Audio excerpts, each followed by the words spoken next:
संत राजीव दीक्षित जी का स्वागत एवं माल्यार्पण करने हेतु मैं स्वास्थ्य कल्याण संस्थान के प्रबंध निदेशक डॉक्टर एस अग्रवाल जी से आग्रह करूंगा कि उनका माल्यार्पण करूंगा स्वागत करूंगा कि मुख्य अतिथि का माल्यार्पण करूंगा स्वागत करें, जो कि नर्सिंग कॉलेज के अध्यक्ष हैं।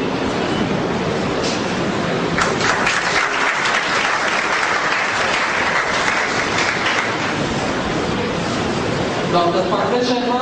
सभी अध्यापक साथियों, इस पूरे परिसर को संचालित करने वाले सभी सम्माननीय संचालक मित्रों, मैं आप सभी का बहुत आभारी हूं। विशेष रूप से श्री कौशल किशोर जी का, जिन्होंने ये आयोजन किया और मुझे आपसे भारत और यूरोप की चिकित्सा पद्धतियों के बारे में बात करने का समय दिया। पिछले कुछ वर्षों से मैं भारत और यूरोप दोनों का अध्ययन करने का प्रयास कर रहा हूं। लगभग मुझे 10-12 वर्ष हो गए। इन 10-12 वर्षों में भारत और यूरोप के बारे में जो भी कुछ अध्ययन करने की मैंने कोशिश की, उसके लिए कुछ दस्तावेज जुटाए, कुछ डॉक्यूमेंट्स इकट्ठे किए, और वो दस्तावेज सिर्फ भारत से ही नहीं, यूरोप के भी कई देशों से लिए। धीरे धीरे दस्तावेजों की संख्या लगभग 50,000 हो गई। उनका अध्ययन और अभ्यास करके मुझे जो समझ में आया वो मैं आपसे शेयर करना चाहता हूं।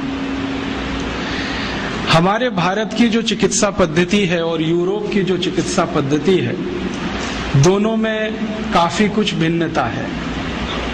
दोनों अलग अलग हैं, और ये भिन्नता जो है वो एक विशेष कारण से है।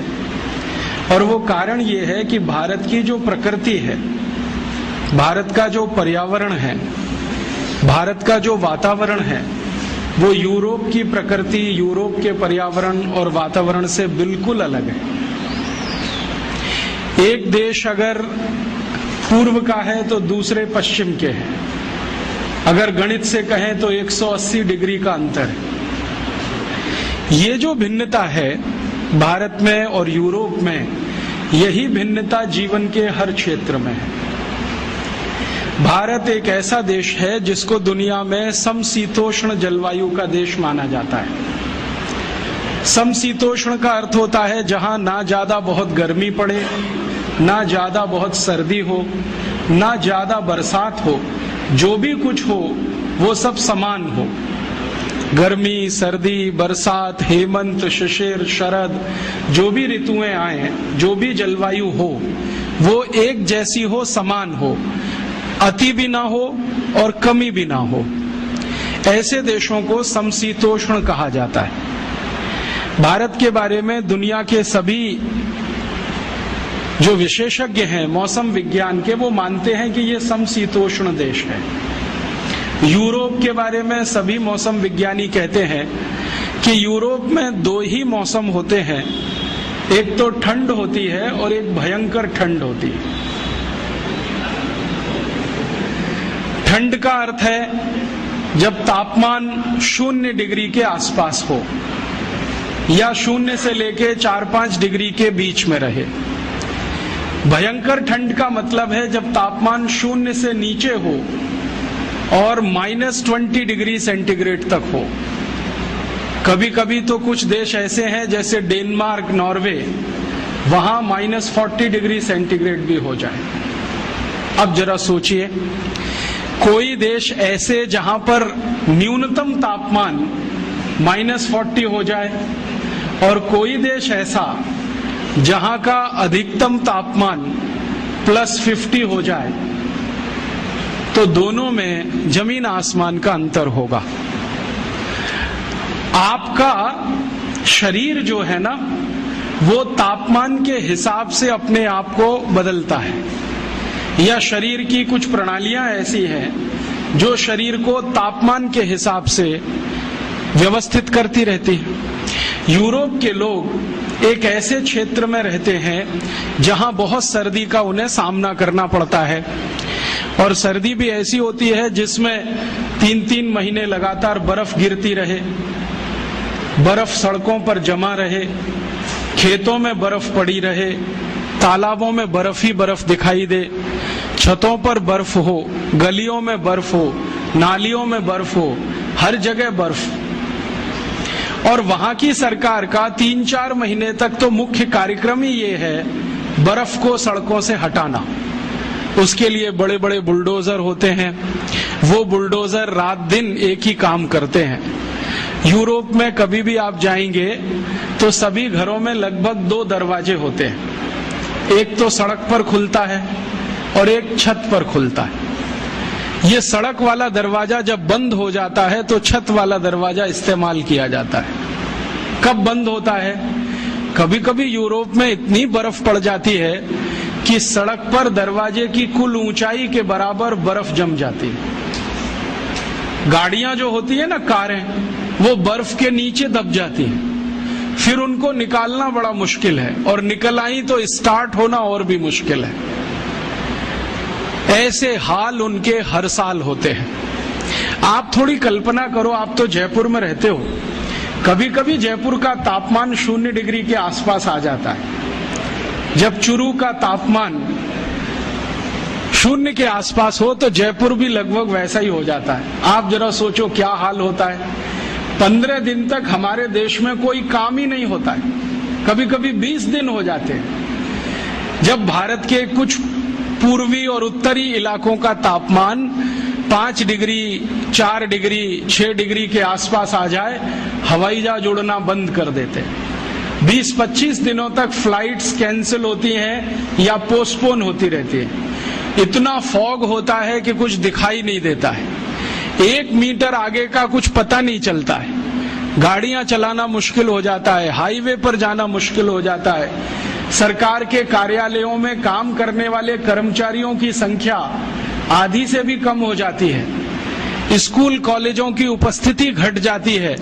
घरों में मैंने देखा है कि सब काम ठप पड़ जाते हैं। बस एक कोयले की अंगीठी जलाओ या हीटर जलाओ, उसके चारों तरफ बैठकर तापते रहो और भगवान से प्रार्थना करते रहो कि ये ठंड कब जाए कब जाए। ये तो थोड़े समय के लिए होता है भारत में, मुश्किल से 15-20 दिन, तब हमारा ये हाल हो जाता है। तो जरा यूरोप की कल्पना करो जहां महीनों महीनों यही हाल होता है।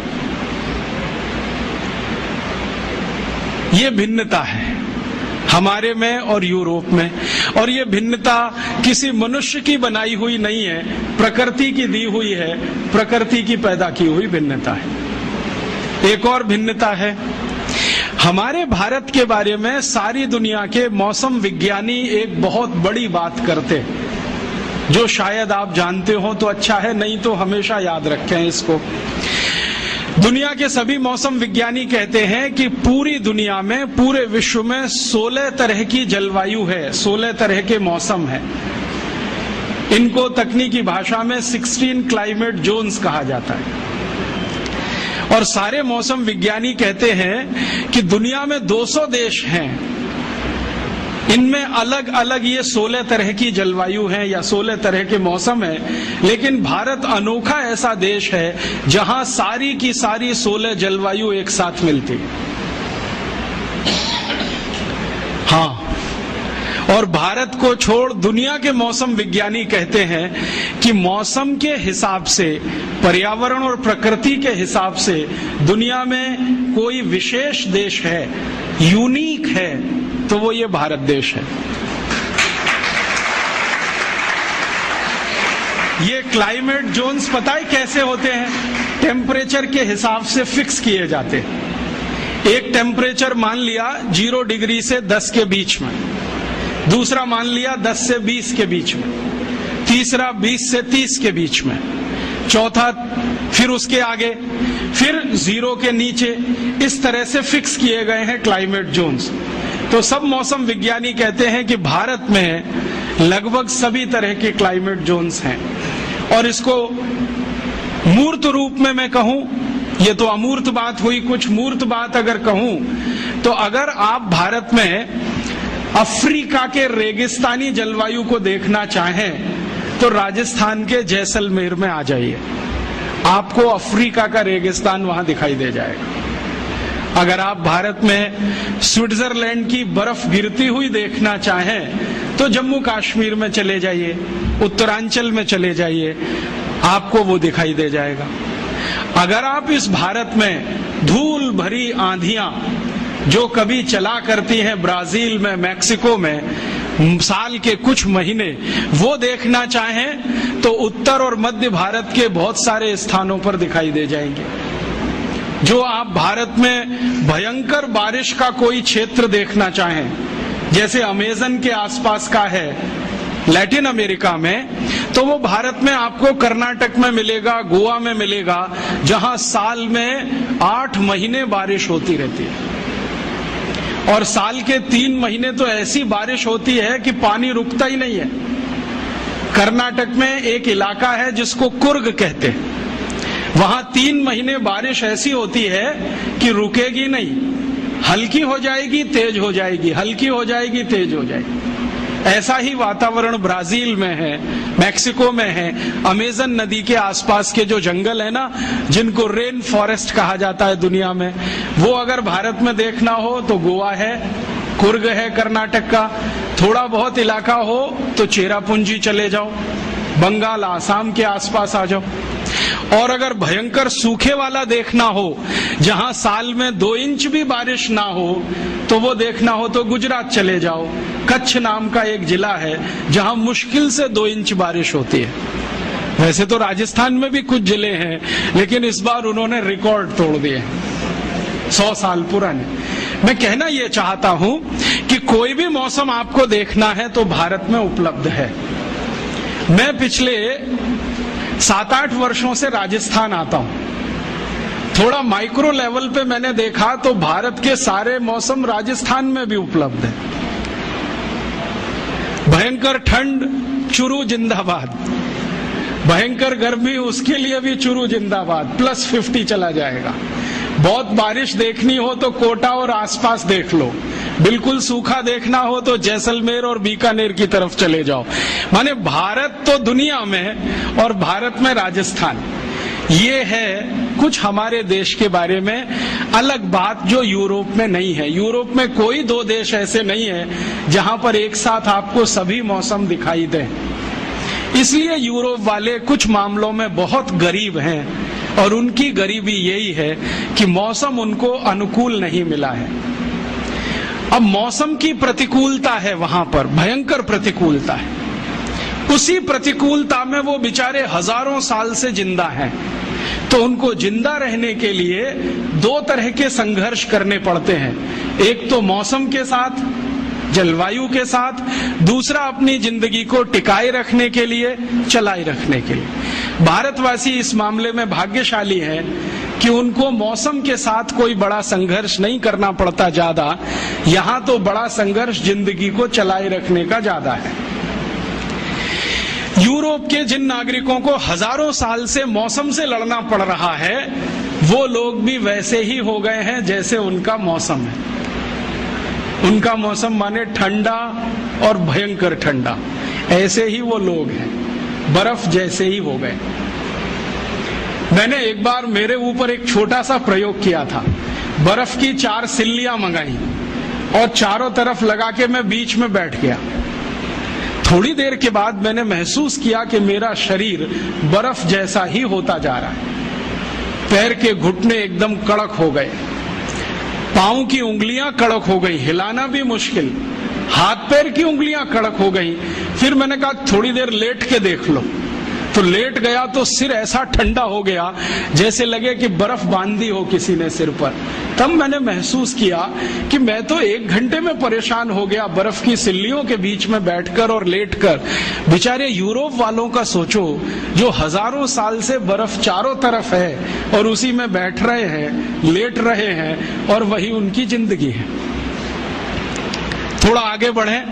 भारत की और यूरोप की भिन्नताओं में से एक भिन्नता और है कि यूरोप में चूंकि बर्फ बहुत है, ठंडी बहुत है, इसलिए सूर्य का प्रकाश बहुत अधिक नहीं है वहां पर। भारत एक ऐसा देश है जिसको भगवान ने ऐसा कोई वरदान दे रखा है जहां हर दिन सूर्य का प्रकाश होता है। इस देश में साल में मुश्किल से 2 या 3 दिन ऐसे जाते हैं जब सूर्य ना दिखाई दे, लेकिन सूर्य की तपन बराबर रहती है, आंच बराबर महसूस होती है। सूर्य नहीं दिखे तो बात अलग है, उसकी गर्मी का एहसास हम बराबर कर सकते हैं। यूरोप में ऐसा नहीं होता। यूरोप में कई कई महीने ऐसे होते हैं जब सूर्य ही दिखाई नहीं देता, और जिस दिन उनको सूर्य दिख गया उस दिन वो पागल हो जाते हैं सबके सब। हाँ, और वही दिन उनका संडे हो जाता है, सूर्य का दिन, और उस दिन वो एक दूसरे को गुड मॉर्निंग कहने लगते हैं, क्योंकि आज की सुबह बहुत अच्छी है, क्योंकि सूर्य दिख गया। भारत में every morning is good morning, हजारों साल से है, अगले हजारों साल रहने वाला है। तो यहाँ सूर्य का प्रकाश भरपूर है, यूरोप में बहुत ही कम है। अगर आप ग्रीनलैंड की तरफ चले जाएं तो वहां तो ऐसी बुरी हाल है, 8 महीने 9 महीने सूर्य लगातार दिखने को मिलेगा ही नहीं, इतना बुरा हाल है उस इलाके का। अब आप जरा थोड़ा गंभीरता से सरल बातें समझने की कोशिश करो। जिस देश में सूर्य का प्रकाश भरपूर होगा वहां पर पेड़ पौधों की प्रजातियां बहुत होंगी, और जिस देश में सूर्य का प्रकाश ही नहीं होगा वहां जमीन में से कुछ घास का तिनका भी पैदा नहीं होगा। आप जानते हैं भूमि में कितना भी अच्छा बीज डालो, कितनी भी अच्छी खाद लगाओ, कितना भी सुंदर से सुंदर व्यवस्था करो उसकी, और कितनी भी अच्छी व्यवस्था करो पानी की, लेकिन जो सूर्य का प्रकाश नहीं हो और गर्मी ना मिले तो बीज में से अंकुरण नहीं होता। यूरोप की कल्पना करो, जहां खेतों में महीनों महीनों बर्फ जमी रहे वहां तो घास का तिनका भी नहीं उग सकता। तो इसलिए यूरोप के देशों में पेड़ पौधे ज्यादा नहीं होते, अर्थात पेड़ पौधों में विविधता नहीं होती, अर्थात वहां के जंगलों में बहुत किस्म के पेड़ पौधे नहीं मिलते। ले दे के 2-4 तरह के वृक्ष यूरोप के सभी देशों में दिखाई देते। कभी कभी तो इतना तकलीफ हो जाती है कि यूरोप का एक देश छोड़ के दूसरे में घुस गए, पता ही नहीं चलता कि देश बदल गया, जब तक कि कोई बोले नहीं और समझ में नहीं आए कि ये भाषा फ्रेंच से अब जर्मन हो गई है, जर्मन से इटालियन हो गई है, इटालियन से डच हो गई है, डच से पोर्चुगीज हो गई है, फिर स्पेनिश हो गई है। तब पता चलता है कि जी हमने देश बदल दिया, वरना पेड़ों को देखकर, मनुष्यों को देखकर पता ही नहीं चलता कि हमने देश बदल दिया। पेड़ पौधे उनके यहाँ बहुत ही कम है, अर्थात अंग्रेजी का एक शब्द बायोडाइवर्सिटी उनकी बहुत खराब है, या बहुत पुअर है, या वो बायोडाइवर्सिटी में बहुत गरीब है। भारत देश में इसका उल्टा है, सूर्य का प्रकाश भरपूर है, मिट्टी यहाँ की बहुत अच्छी है, यूरोप की मिट्टी भी अच्छी नहीं है। आप जरा सोचो, अगर किसी मिट्टी पर महीनों महीनों बर्फ पड़ी रहे तो वो मिट्टी न रह के पत्थर हो जाएगी, और उस पत्थर में से कुछ भी उगना बहुत मुश्किल हो जाएगा। तो वहां की मिट्टी भी पत्थर जैसी है, यहाँ की मिट्टी एकदम नरम है, मक्खन के जैसी। भारत में कई क्षेत्रों की मिट्टी तो ऐसी है कि नंगे पांव आप खेतों में चले जाओ, घुटने तक का पैर मिट्टी में अंदर धंस जाता है, इतनी नरम, इतनी कोमल, इतनी मुलायम। अगर मिट्टी नरम है तो बारिश के पानी को ज्यादा पकड़ेगी, मिट्टी नरम है तो सूर्य का प्रकाश नीचे तक जाएगा, मिट्टी नरम है तो हवा भी अंदर तक आएगी। तो हर पेड़ के पौधे की जड़ को या बीज को भरपूर मात्रा में बारिश का पानी मिल जाता है, सूरज की धूप भी मिल जाती है और हवा भी मिल जाती है, तो उनकी जो बढ़त है, ग्रोथ है, वो बहुत अच्छी होती है। यूरोप में ऐसा कुछ भी नहीं हो पाता। तो वहां की मिट्टी भी कड़क है, पानी की व्यवस्था ठीक नहीं है, तो पेड़ पौधे बहुत कम हैं, जैव विविधता बहुत कम है, बायोडाइवर्सिटी बहुत कम है। अब जरा सोचो, जिन देशों में पेड़ पौधे ही नहीं हैं तो वहां जड़ी बूटियां भी कम होंगी, क्योंकि जड़ी बूटियां पेड़ पौधों का ही हिस्सा है। तो जिन देशों में पेड़ पौधे कम होंगे वहां की जड़ी बूटियां कम होंगी, और अगर जड़ी बूटियां बहुत कम हैं तो वहां आयुर्वेद नहीं होगा। वो कितनी भी ताकत लगा लें, वहां आयुर्वेद नहीं होगा। अगर उनको अपने यहाँ आयुर्वेद चलाना है तो वो भारत की मदद से ही चलेगा। उनकी अपनी ताकत नहीं है उन जड़ी बूटियों को पैदा करने की। हमारे बहुत सारे मित्र कहते रहते हैं, देखो राजीव भाई, यूरोप में आजकल आयुर्वेद का बहुत प्रचार हो रहा है, अमेरिका में भी हो रहा है। हाँ, वो हो रहा है भारत से ले जाई गई जड़ी बूटियों के आधार पर, या भारत के पड़ोसी देश चीन से मंगाई गई जड़ी बूटियों के आधार पर। आप सोचेंगे और हैरान हो जाएंगे, यूरोप को और अमेरिका के सभी देश एक साल में 2500 अरब डॉलर की जड़ी बूटियां भारत और चीन से खरीदते, क्योंकि उनके यहां वो होती नहीं है। होगी कहां से? उसको होने के लिए जो मौसम की अनुकूलता चाहिए वो उनके पास है नहीं। तो जड़ी बूटियां होंगी नहीं तो उस देश में आयुर्वेद कहां से आएगा? उस देश में चरक संहिता कैसे लिखी जाएगी? तो आप ये मान लो कि मौसम ने उनको बेगाना बना दिया, गरीब बना दिया। वहां ऐसा कुछ भी नहीं है जो भारत में हमको दिखाई देता है।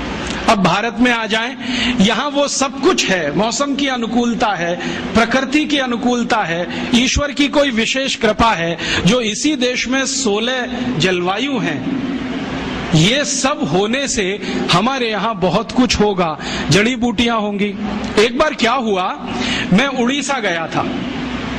उड़ीसा में एक पर्वत है, उसका नाम है गंधमार्दन पर्वत। इसका जिक्र हमारे रामचरितमानस में भी है, वाल्मीकि रामायण में भी है, और सबसे अच्छा सुंदर वर्णन इसका रघुवंशम में है, कालिदास ने किया है, गंधमार्दन पर्वत।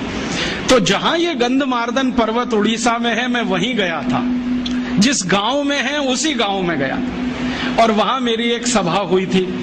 मैंने उस गांव के सरपंच को पूछा कि भाई, ये गंधमार्दन पर्वत बड़ा मशहूर है, भारत के शास्त्रों में इसका बहुत वर्णन है, जरा बताओ इसकी विशेषता क्या है? तो उसने कहा कि साहब, इसकी एक विशेषता ये है कि इस एक पर्वत पर 16,000 जड़ी बूटियां हैं। मैंने कहा नाम मालूम है? उसने कहा 16,000 के तो नहीं मालूम है, 500-600 के तो बता सकता। फिर मैंने कहा किसको मालूम है? तो कहता मेरे दादाजी को 1000-1200 का मालूम है। दादाजी के दादाजी मिल गए तो शायद 2-2,500 का मालूम हो जाएगा। लेकिन एक ही गांव के छोटे से एक पर्वत पर 16,000 जड़ी बूटियां। तो मैं वहीं नजदीक में एक जिला है, वो जिले का नाम है कालाहांडी, भवानीपट्टनम उसका जिला केंद्र है। दौड़कर गया और वहां के जितने भी बॉटनी के प्रोफेसर्स थे सबको मैं मिला। तो उन्होंने कहा हाँ, ये बात सही है। एक एक प्रोफेसर बोलता है कि मैंने लिस्टिंग किया है, तो कोई प्रोफेसर के पास 2,500 जड़ी बूटियों का लिस्टिंग है, किसी के पास 3,000 का है। एक प्रोफेसर ने कहा मैं 40 साल से काम करता हूं, उनके पास कुछ 7,000-7,500 जड़ी बूटियों की लिस्ट है, क्या क्या गंधमार्दन पर मिलता है। और उनकी इच्छा है कि मैं सबका लिस्टिंग करूं, 16,000 का। लेकिन वो कहते हैं कि शायद 2 जन्म इसमें लग जाएंगे, एक जन्म में ये होने वाला नहीं है। आप सोचो, गंधमार्दन पर्वत एक भारत के जिले के एक गांव के नजदीक का छोटा सा पहाड़, वहां पर इतनी जड़ी बूटियां, तो संपूर्ण भारत का जो मुकुट है हिमालय, उसकी कल्पना करो। भारत के बहुत सारे पादप विशेषज्ञ, पौधों के विशेषज्ञों से मैं मिला हूं, तो उनका कहना है कि राजीव भाई, कम से कम 84-85 हजार जड़ी बूटियां तो हिमालय में मिल ही जाएंगी। मैंने पूछा अधिक से अधिक कितनी बताओ? तो उनका वो अभी कैलकुलेशन संभव नहीं है, हमारी इमेजिनेशन काम नहीं करती, कल्पना शक्ति काम नहीं करती। एक बार मैंने सोचा कि संपूर्ण भारत देश के 10 करोड़ विद्यार्थियों को एक बड़े प्रोजेक्ट पे लगा दिया जाए कि तुम्हारे गांव और आसपास में जितनी जड़ी बूटियां हैं उनकी लिस्ट बनाओ। तो शायद 2-4 साल में पूरी लिस्ट बनकर आ जाए, लेकिन 10 करोड़ विद्यार्थी इसमें लगे तो ऐसे ही नहीं आएगी। कितना बड़ा काम है जो अभी तक करने के लिए बाकी पड़ा है और हमें इसका अंदाजा नहीं है। शायद इसलिए नहीं कि भगवान ने भरपूर दे दिया है, तो हमें स्केयर सिटी का अंदाजा नहीं है। ये जो यूरोप और अमेरिका वाले हैं जिनको कुछ मिला नहीं है, वो तड़पते हैं, फड़फड़ाते हैं और वो रोज भारत सरकार पर आकर ऐसे दबाव डालते हैं कि भारत के कानूनों में संशोधन कर दो और हम ये हिमालय की सब जड़ी बूटी खोद कर ले जाएं, भारत के पहाड़ों से जितना मिले वो ले जाएं, ऐसी व्यवस्था कर दो। और इसी व्यवस्था के लिए उन्होंने गेट करार नाम का एक अंतर्राष्ट्रीय समझौता भारत से करा लिया है, जिसमें से रास्ते खुल जाएं ताकि भारत की बेशकीमती जड़ी बूटियां बिना किसी अवरोध के भारत के बाहर चली जाए। वो तड़पते हैं और इतने सारे रिसर्चर्स वहां से आते हैं यूरोप और अमेरिका से, वो एक ही बात के लिए यहाँ काम करते हैं, किस इलाके में क्या क्या जड़ी बूटियां हैं, कौन कौन से क्षेत्र में क्या क्या मिलता है। अब उन्होंने एक नया रास्ता निकाला है। भारत सरकार कुछ ऐसे मूर्खता के काम करती है, उनमें से एक काम है फॉरेन फंड से एनजीओज चलाना। विदेशी पैसा लिया और एक ट्रस्ट बना लिया, एक संस्था बना ली, एक एनजीओ बना लिया। तो ये जो विदेश में बैठे हुए लोग हैं ना, वो उन एनजीओज को थोड़ा डोनेशन देते हैं और कहते हैं बताओ तुम्हारे इलाके में क्या क्या है। ये मूर्ख लोग यहाँ थोड़े पैसे के लालच में सूची की सूचियां बनाते हैं और यूरोप और अमेरिका को भेजते जाते हैं कि यहाँ ये है, यहाँ ये है, यहाँ ये है, और उनको ये धीरे धीरे पता चल रहा है और धीरे धीरे वो भारत सरकार की बाहों उमेट रहे हैं। चीन इस मामले में थोड़ा होशियार है। चीन की सरकार अपनी जड़ी बूटियों के क्षेत्र में विदेशियों को प्रवेश नहीं करने देते। वो कहते हैं जो रिसर्च करेंगे वो हम करेंगे, परिणाम भी हम पहले जानेंगे, जरूरत पड़ेगी तो तुम्हें बताएंगे, नहीं तो जरूरी नहीं है कि तुम्हें सभी परिणाम बताएं। वो थोड़े होशियार हैं। हमारे देश के नेता उनसे थोड़े ज्यादा मूर्ख हैं। किसी भी विदेशी को बुलाएंगे, आओ दरवाजा खुला है, जो तुम्हें चाहिए सब लूट के ले जाओ। जैसे वो जहांगीर था ना 400 साल पहले, ईस्ट इंडिया कंपनी को दरवाजा खोल के बुला लिया, वही जहांगीरों के मानस पुत्र आज भी इस देश में है। आ जाओ, किसी का भी स्वागत है। भारत एक धर्मशाला है, सराय जैसा है। हमने ग्लोबलाइजेशन कर दिया, लिबरलाइजेशन कर दिया, जो तुम्हें चाहिए सब ले जाओ। अब मुश्किल क्या हो रही है कि जब बहुत रेयर माने बेशकीमती जड़ी बूटियों पे कहीं काम होता है तो पता चले वो भारत में नहीं है, कनाडा में है। पता चले भारत में नहीं है, जर्मनी में है। पता हुआ भारत में नहीं है, अमेरिका में है। और उनके जर्नल्स जब आते हैं तो वो पता करते हैं, हमको जानकारी देते हैं कि हमने तो इस पर पेटेंट ले लिया और हम यहां ठगे से बैठे हुए रह जाते हैं। अमेरिका ने हल्दी पर पेटेंट करा लिए, नीम पर पेटेंट करा लिए, काली मिर्च पर पेटेंट करा लिए, जीरे पर करा लिए, अजवाइन पर करा लिए, और तो और इडली बनाने के प्रोसेस पर पेटेंट हो गए, सांभर बनाने के प्रोसेस पेटेंट हो गए। हम यहाँ ठगे ठगे से देख रहे हैं। अखबारों में खबर आती है तो पता चलता है। इससे सिद्ध क्या होता है, भगवान का दिया हुआ हमारे पास सब कुछ है, लेकिन हमने उसको ध्यान देना बंद कर दिया, बेदरकारी किया। उनके पास कुछ नहीं है तो वो एक एक छोटी छोटी बात के लिए तरसते हैं। अब ये जो भिन्नता है भारत और यूरोप में, चूंकि सूर्य वहां कम है और यहाँ बहुत ज्यादा है। आप जानते हैं दुनिया में पूरे ब्रह्मांड का केंद्र ही सूर्य है। अगर सूर्य मेहरबान है तो सब कुछ आपके लिए है, और जो सूर्य की मेहरबानी नहीं है तो आपके लिए कुछ भी नहीं है। तो इस देश में बहुत कुछ ऐसा, तो शायद ऐसे कारण से ही इस देश में आयुर्वेद जन्म लिया होगा। और आयुर्वेद ने जन्म लिया होगा तो ये उतना ही पुराना होगा जितना पुराना भारत है। कुछ विदेशी इतिहासकार ऐसा बोलते हैं कि आयुर्वेद 2500 साल पुराना। कुछ जर्मन्स लोगों ने बोलना शुरू किया भारत का आयुर्वेद 3500 साल पुराना। कुछ ने बोलना शुरू किया भारत का आयुर्वेद 10,000 साल पुराना। कोई बोलता है 10,000 साल, कोई कहता है 3500 साल, कोई कहता है 2500 साल। वो अपनी अपनी बुद्धि के हिसाब से कहते हैं। लेकिन मेरा कहना है कि अगर ये 10,000 साल का किस्सा है, 2-5 हजार साल का किस्सा है, तो वो हनुमान जी गए थे लक्ष्मण को संजीवनी बूटी लाने के लिए, वो किस्सा तो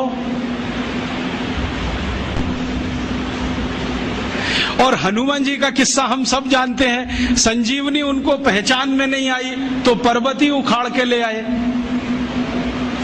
तो जो वैद्य थे ना राम जी की सेना के, जिनका नाम था सुषेण, तो वैद्य सुषेण ने कहा मैंने तुमसे एक बूटी मंगाई थी, तो उन्होंने कहा वैद्य जी मुझे समझ में नहीं आती, मैं पर्वत ले आया।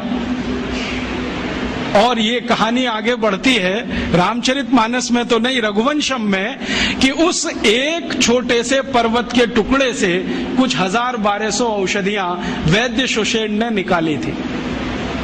और उन्हीं औषधियों की ताकत से रामचंद्र जी ने रावण से युद्ध किया था और युद्ध में घायल अपने सभी सैनिकों को रात भर में दवाओं का लेपन करके अगले दिन फिर लड़ने के लिए तैयार कर दिया था। तो हम कैसे कहें कि ये आयुर्वेद 2000 साल 5000 साल, भगवान श्री राम को ही 8.5 लाख साल से ज्यादा हो गए अगर हम हिसाब निकालें। और जो भगवान राम के पहले की बात करें तो भगवान राम खुद ही कह रहे हैं कि मेरे जो पूर्वज थे रघु, दिलीप, वो सभी आयुर्वेद के ज्ञाता थे, माने जड़ी बूटियों का उनको ज्ञान था। अगर राम के पूर्वज उनको भी जड़ी बूटियों का ज्ञान था तो बढ़ते चले जाएं तो ये समय की सीमा तो रुकती नहीं। तब मैंने अपने मन में संतोष के लिए ये तय मान लिया है कि ये भारत की जड़ी बूटियों का विज्ञान या आयुर्वेद उतना ही पुराना है जितना भारत है। अब भारत की उम्र अगर हम जैन शास्त्रों के हिसाब से निकालें तो भगवान आदिनाथ से शुरू होती है। और भगवान आदिनाथ का समय 1-2 साल का नहीं, 1-2 हजार साल का नहीं, कुछ करोड़ वर्षों का है। तो भारत भी कुछ करोड़ वर्षों का है, तो भारत की जड़ी बूटियां भी करोड़ वर्षों की होंगी। क्योंकि भारत में एक चीज जो निश्चित है, बाकी बहुत सारी चीजें बदली होंगी, सूर्य का प्रकाश। ये भगवान आदिनाथ के जमाने में भी होगा और आज सन 2006 में भी है। इस सूर्य के प्रकाश के कारण जैव विविधता, बायोडाइवर्सिटी उस समय भी रही होगी जो आज है। आज शायद कमी आई है, उस समय इससे भी ज्यादा रही होगी, क्योंकि हमने आज जो विकास का रास्ता अपनाया है उसमें इस जैव विविधता का ही, बायोडाइवर्सिटी का ही सबसे ज्यादा नाश हो रहा है। अब थोड़ा आगे बढ़ें कि भारत और यूरोप में ये अंतर है। अब उनके पास तो ज्यादा कुछ है नहीं, पेड़ पौधों के नाम पर, जड़ी बूटियों के नाम पर, तो दुनिया से जो मिलेगा उसी से वो अपना काम चलाएंगे।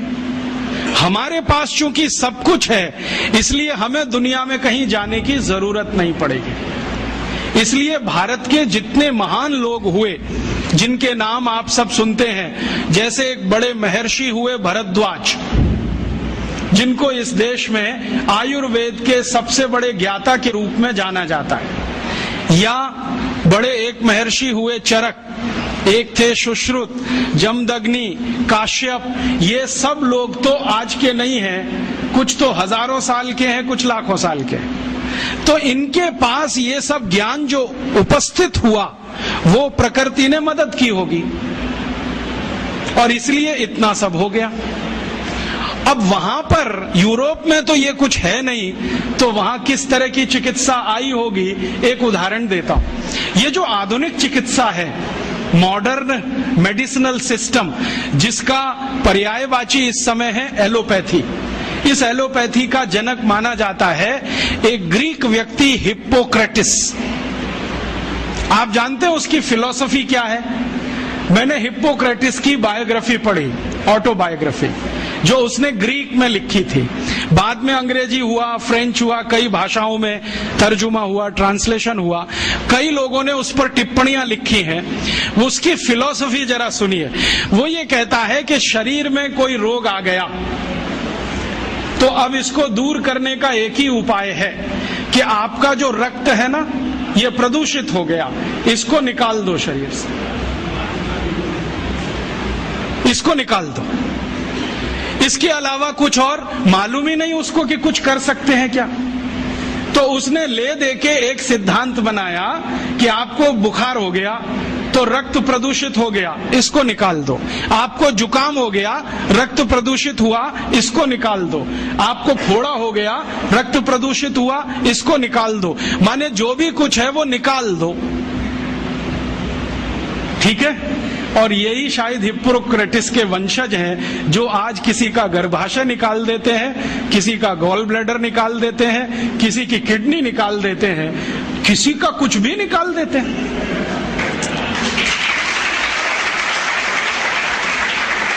और निकालने के पहले हमको कन्विंस करते हैं, देखो ये तो बेकार है, इसमें अब रखा क्या है। अगर गर्भाशय बेकारी होता तो भगवान ने क्यों दिया? गॉल ब्लैडर बेकारी होता तो ईश्वर ने क्यों दे दिया? किडनी बेकारी है तो ये क्यों है हमारे शरीर में? अगर सब कुछ ही बेकार है तो ये शरीर को ही काट काट के फेंक दो, इसको रखने की क्या जरूरत है? ये सब हिप्पोक्रेटिस के पुत्र हैं, उसी को अपना वंशज मानते हैं। हिप्पोक्रेटिस क्या कहता था? कुछ बीमारी हुई रक्त निकालो। वो तो बेचारा रक्त तक सीमित था, इन्होंने इतना विकास कर लिया है कि अब कुछ भी निकाल दो। मैं आपको एक सच्ची कहानी सुनाता हूं, ये हमेशा आप याद रखना। ये जो हिप्पोक्रेटिस ने विज्ञान बनाया, जिसको मॉडर्न एलोपैथिक सिस्टम कहते हैं, इस विज्ञान के शिकार दुनिया भर के लोग हुए, दुनिया भर के लोग। मैं आपको एक नाम सुनाता हूं जो जल्दी आपके समझ में आ जाए। अमेरिका के पहले राष्ट्रपति जॉर्ज वॉशिंगटन, मालूम है? ये बेचारे बड़े सीधे साधे व्यक्ति थे, बड़े मेहनती थे। इन्होंने अमेरिका को इंग्लैंड की गुलामी से आजाद कराने में बहुत काम किया, बहुत काम किया। और अमेरिका की प्रजा ने उनके काम को देखते हुए उनको पहला राष्ट्रपति बनाया। अमेरिका की आजादी आई लगभग 1779 के आसपास और पहले राष्ट्रपति बने जॉर्ज वॉशिंगटन। आपको मालूम है जॉर्ज वॉशिंगटन की मृत्यु कैसे हुई? हिप्पोक्रेटिस सिद्धांत अपना के।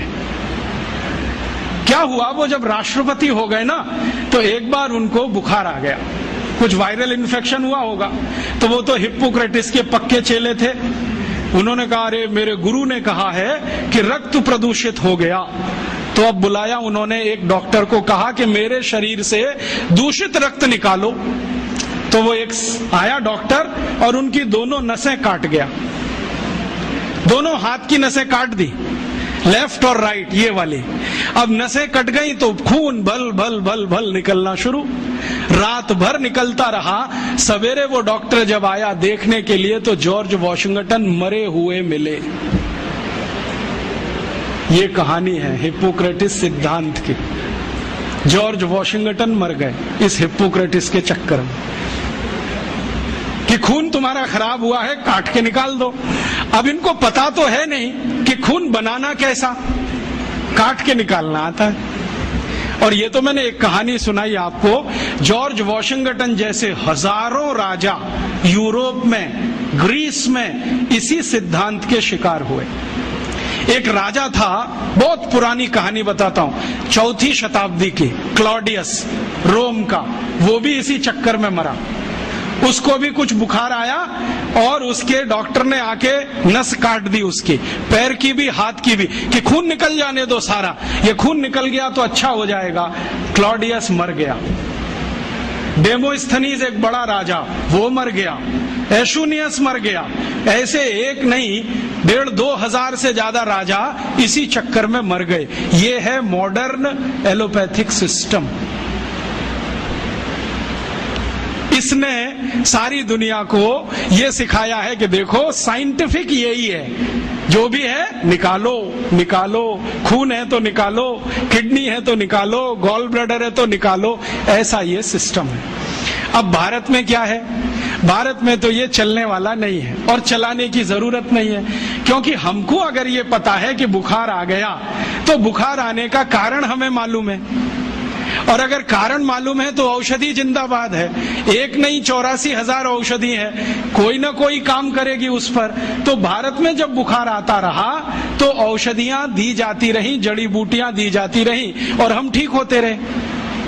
इसलिए हमको कभी काट पीट के रक्त निकालने की जरूरत नहीं पड़ी। हमने रक्त निकाला युद्ध के मैदानों में, ये नहीं कि ब्लेड काट के अपने ही शरीर से। और हमारे यहाँ किस तरह का सिस्टम रहा होगा। अभी तो आप पहले तो ये मानते थे, मेरे जैसे लोग जो आधुनिक शिक्षा में से पढ़कर निकले हैं, कि ये जो रामचरितमानस है या राम की कथा है ये सब कल्पना है। और हमारे देश में ये जो वामपंथी लोग हैं ना, लेफ्टिस्ट, वो बहुत चिल्लाते हैं इसमें क्या धरा है, ये तो सब कपोल कल्पना है।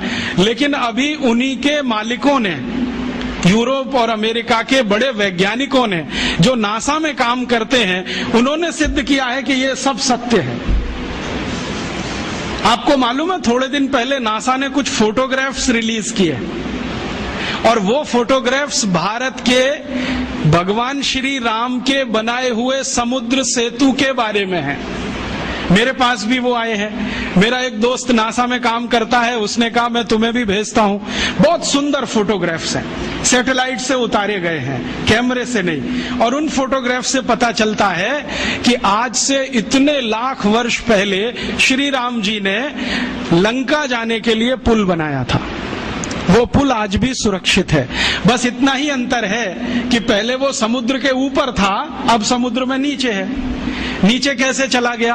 हो सकता है पिछले कुछ लाख वर्षों में 2-4 हजार बार सुनामी आ गया हो, और सुनामी आता है तो मंजिलों मंजिलों बिल्डिंग डूब जाती है, तो ये पुल भी डूब गया हो। लेकिन डूबने के बाद भी वो टूटा नहीं है, सुरक्षित है। और फोटोग्राफ्स बताते हैं और वो साफ दिख रहा है। मेरे पास दुर्भाग्य है कि एलसीडी प्रोजेक्टर नहीं आपको दिखाता, मेरे लैपटॉप में ये सभी फोटोग्राफ्स हैं। वो बताता है फोटोग्राफ्स के पत्थर है ना, उनको कीलों से जोड़ा गया है। कीले होते हैं, और कीले इस मेटल के हैं जो लाखों साल में भी पानी में रह के क्षरण नहीं हुए। कहीं कहीं पत्थर के बीच में चूना लगाया गया है, वो साफ दिखता है। सीमेंट कहीं नहीं है, क्योंकि सीमेंट था भी नहीं। तो चूने और कीले से जोड़े हुए पत्थर अभी तक सुरक्षित हैं, टूटे नहीं है। और उससे भी बड़ी बात यह है कि उस पूरे पुल पर क्रैक नहीं है, कहीं भी एक क्रैक भी नहीं है। हम सीमेंट की अच्छी से अच्छी बिल्डिंग बनाते हैं और आरसीसी का लेंटर डालते हैं, 2-4 साल में ही क्रैक्स आ जाते हैं, लेकिन उसमें कोई क्रैक भी नहीं है। और उसकी एक और बड़ी विशेषता है कि वो पुल जो है ना, जेड शेप में है पूरा। जेड बनाते ना अंग्रेजी का, ऐसे है पुल। अभी जो पुल बनते हैं वो स्ट्रेट लाइन होती है, एक सीधी रेखा में दीवार खड़ी करते हैं तो डैम बन जाता है, वही पुल जैसा हो जाता है डैम की दीवार। वो जो है ना, ऐसे बनाया गया। क्यों? शायद इसलिए कि समुद्र के पानी का प्रेशर बहुत होता हो, तो उस प्रेशर को इक्वली डिस्ट्रीब्यूट करना हो, तो ये शेप सबसे अच्छा है। क्योंकि इसमें कई दीवार आ जाएंगी, हर दीवार पर प्रेशर डिस्ट्रीब्यूट हो जाएगा, तो उसकी लाइफ बढ़ जाएगी। इतनी अकल हिंदुस्तान के लोगों को आज से 8-8.5 लाख साल पहले थी। और जानते हैं इस पुल का डिजाइनर कौन? नल और नील, माने the great great construction engineer Nal और नील, दोनों ने बना दिया पुल। और अब नासा कहता है कि दुनिया को पुल बनाने की टेक्नोलॉजी शायद भारत से ही गई होगी, क्योंकि इसके पहले दुनिया में कोई पुल बना था, उसका कोई रिकॉर्ड नहीं मिलता। तो अब उस पुल पर से जाकर राम की सेना वापस आई। नल और नील और राम का एक संवाद है रघुवंशम में। नल नील कह रहे हैं कि हम पुल बना देंगे, आप परेशान मत होइए, पत्थर की मदद से बना देंगे। राम पूछ रहे हैं ये समुद्र के पानी में पत्थर तैरेंगे कैसे? उन्होंने कहा वो आपकी चिंता नहीं, हमारी है, क्योंकि हाइड्रोलिक्स हम समझते हैं, आप नहीं समझते। हाँ, वो ऐसे ही बोलते हैं। तो रघुवंशम में तो वो बराबर बात करते हैं। रामचरितमानस में तो सभी पात्र जो है ना, राम को भगवान मानते हैं, इसलिए बात ही नहीं करते। वाल्मीकि रामायण में, कंब रामायण में, रघुवंशम में सभी पात्र बराबर बात कर रहे हैं, क्योंकि वो सहयोगी हैं। तो वो राम को समझा रहे हैं कि इसकी चिंता आप मत करो, हम कर देंगे। राम पूछ रहे हैं तुम्हारे पास तकनीकी क्या है? तो उन्होंने कहा हम पहले नाव डुबोएंगे, पत्थर ले लेके नावों को डुबोएंगे। डूबते डूबते वो ऊपर तक आएगी, तब कंस्ट्रक्शन शुरू करेंगे। कितना दिन लगेगा? उन्होंने कहा जो लगे सो लगे, लेकिन पुल बना देंगे। तो राम जी पूछ रहे हैं कि ये पुल बनेगा तो जाएंगे तो सही, लौट के आएंगे कि नहीं? तो उन्होंने कहा आपको मैं एक गारंटी दे सकता हूं कि अपनी सेना जो जाएगी वो तो लौट के आएगी, जो रावण की सेना इस पुल पर आई तो ये डूब जाएगा। कैसे डूब जाएगा? तो वो कह रहे हैं कि हमने इसका जो हिसाब निकाला है ना पूरा, आपकी सेना में तो सब बानर हैं। हाँ, और बानर जब चलते हैं ना तो मिनिमम प्रेशर डालते हैं जमीन पर।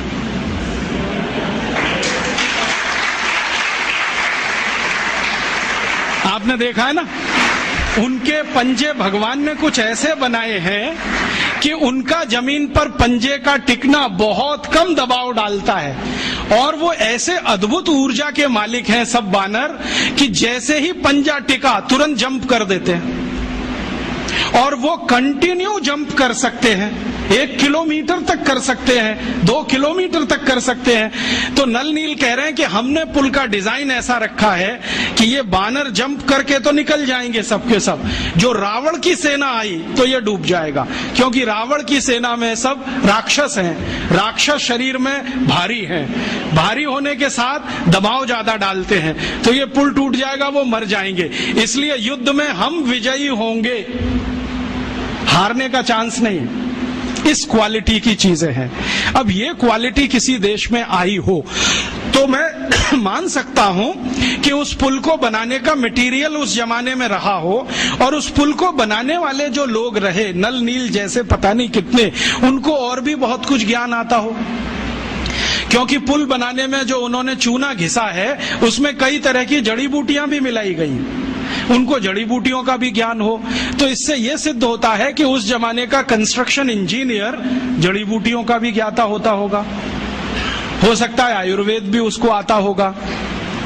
और राम की सेना में तो वैद्य सुषेण तो मुख्य वैद्य हैं, लेकिन राम जी की सेना में तो थोड़ी बहुत वैद्य की सब कर लेते, सीता जी भी कर लेती, उनको भी जड़ी बूटियों का ज्ञान, लक्ष्मण भी कर लेते हैं, राम खुद सीख गए हैं बहुत कुछ। तो इन घटनाओं से मैं कहना एक ही बात चाहता हूं कि शायद ये लाखों साल पुरानी विद्या है, ये 10-20 हजार साल की विद्या नहीं है। और ये लाखों साल पुरानी विद्या टिकी कैसे, आज तक जिंदा है। आज भी हम उन औषधियों का नाम जानते हैं जिनको राम जी जानते थे, वो नाम वैसे के वैसे ही चले आ रहे हैं। तो ये कैसे संभव हुआ? ये ऐसे संभव हुआ होगा कि इस विद्या को भारत के लोगों ने जीवन विद्या बना लिया होगा। जीवन विद्या माने जिंदगी के हर क्षेत्र से जुड़ी हुई, और इसको जीवन विद्या बनाया होगा, तभी इसका नाम आयुर्वेद पड़ा होगा। ये आयु का विज्ञान है, चिकित्सा का नहीं है, रोगों का नहीं है, जीवन का विज्ञान है। और ये जीवन का विज्ञान सिखाया गया होगा पीढ़ी दर पीढ़ी, पीढ़ी दर पीढ़ी, पीढ़ी दर पीढ़ी। और ये शायद घरों में ही संभव है, क्योंकि घर में ही ज्यादा समय लोगों का बीतता है। तो शायद हर घर भाषी को ये ज्ञान मालूम होगा। पीढ़ी दर पीढ़ी वो ज्ञान जो आया वो आज तक चला आया, और इतना अद्भुत है कि हमारे दादा दादी, नाना नानी, चाचा चाची, मामा मामी, मौसा मौसी सब इससे भरपूर हैं, सबके पास ये भंडार के रूप में है। फिर एक प्रश्न उठता है, बहुत लोग मुझे कहते हैं कि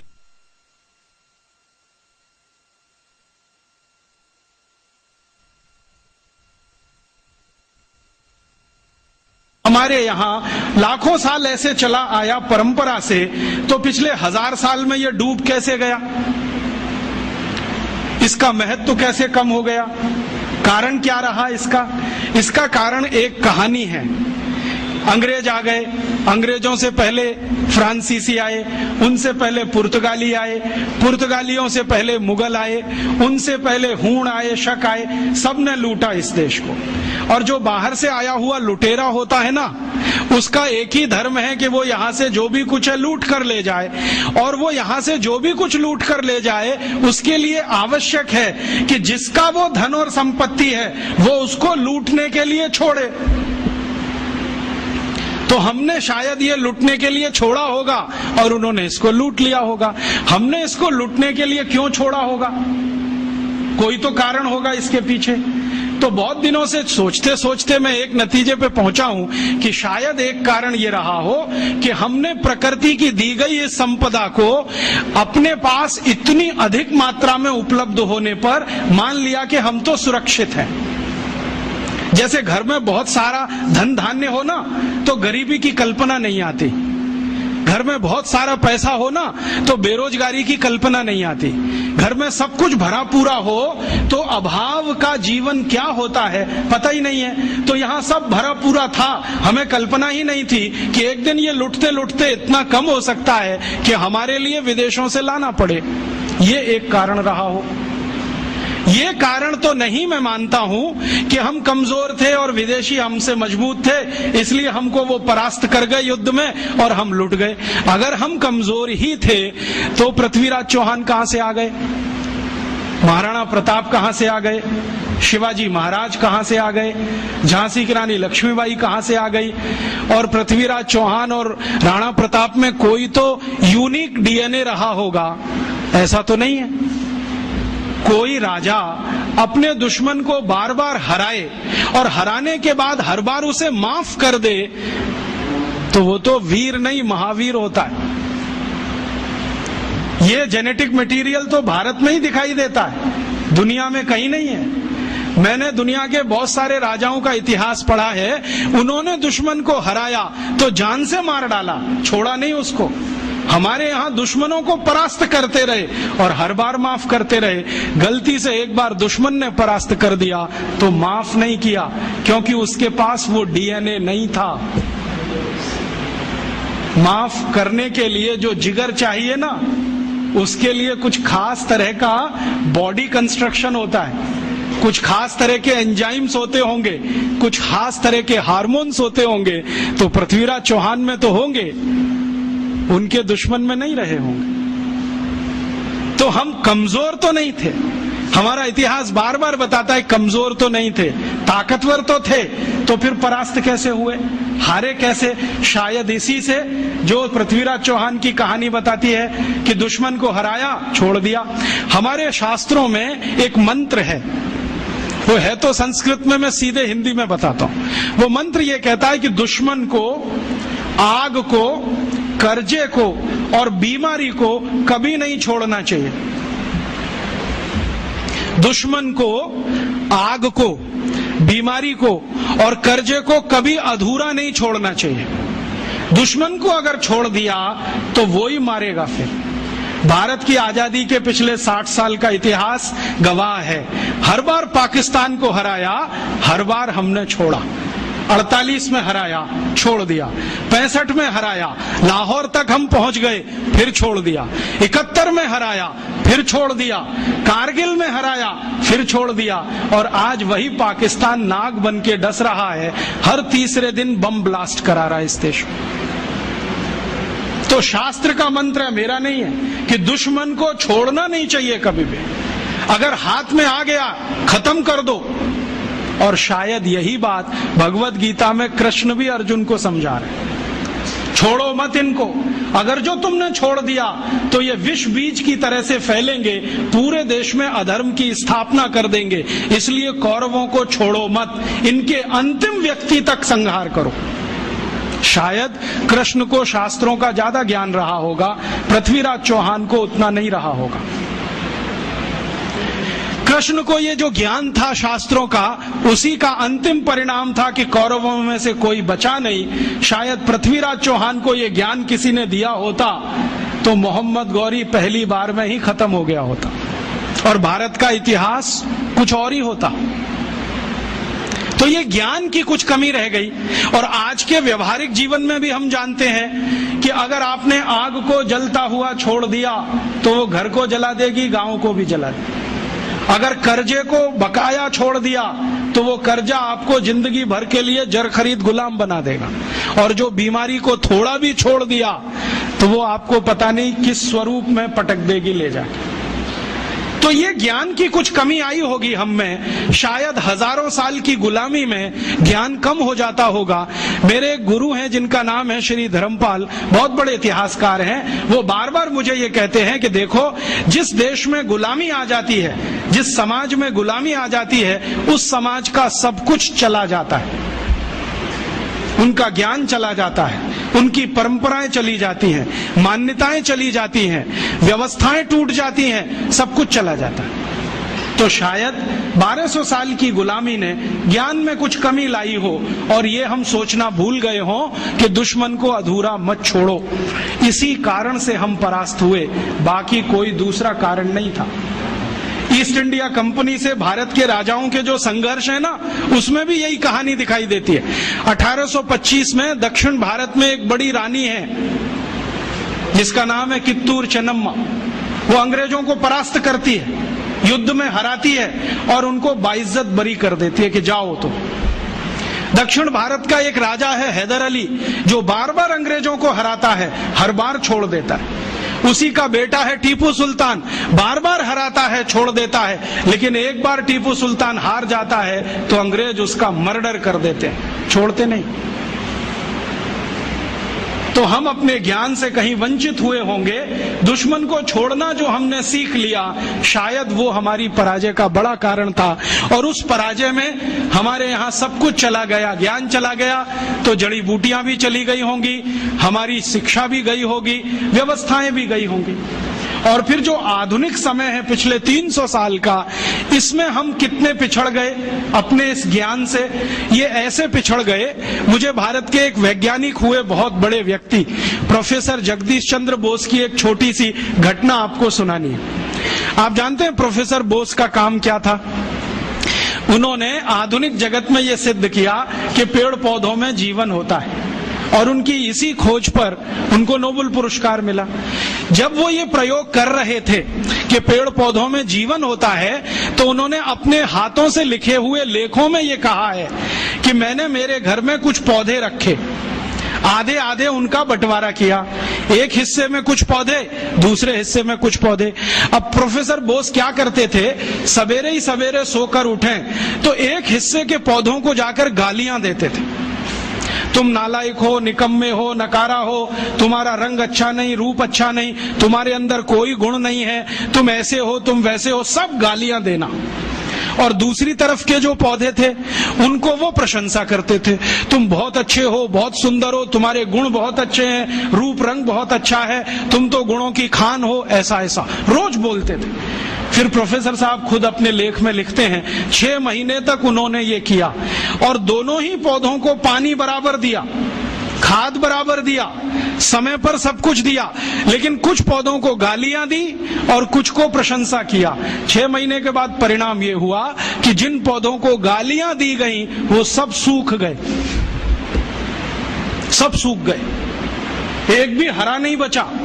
और जिनकी प्रशंसा की वो 2 गुने से ज्यादा बड़े हो गए। तो प्रोफेसर साहब लिखते हैं कि ये पौधे भी गालियां और प्रशंसा को समझते हैं। अब इसको मैं समझाता हूं आज के हिसाब से। भारत को 300 साल अंग्रेजों ने गालियां दिया, तुम नालायक हो, निकम्मे हो, नकारा हो, तुम्हारी सभ्यता खराब है, संस्कृति खराब है, तुमको तो कपड़े पहनना भी नहीं आता, तुमको तो खाना खाना नहीं आता, तुमको सभ्यता का कोई रंच मात्र भी अंदाजा नहीं है, सभ्यता होती क्या है, विज्ञान नहीं जानते, टेक्नोलॉजी नहीं जानते, हम तुमको जो सिखा रहे हैं वही सही है। ये हम सुनते रहे सालों साल। भाई साहब, जब 6 महीने में पौधे सूख गए तो 300 साल में ये भारत भी सूख गया।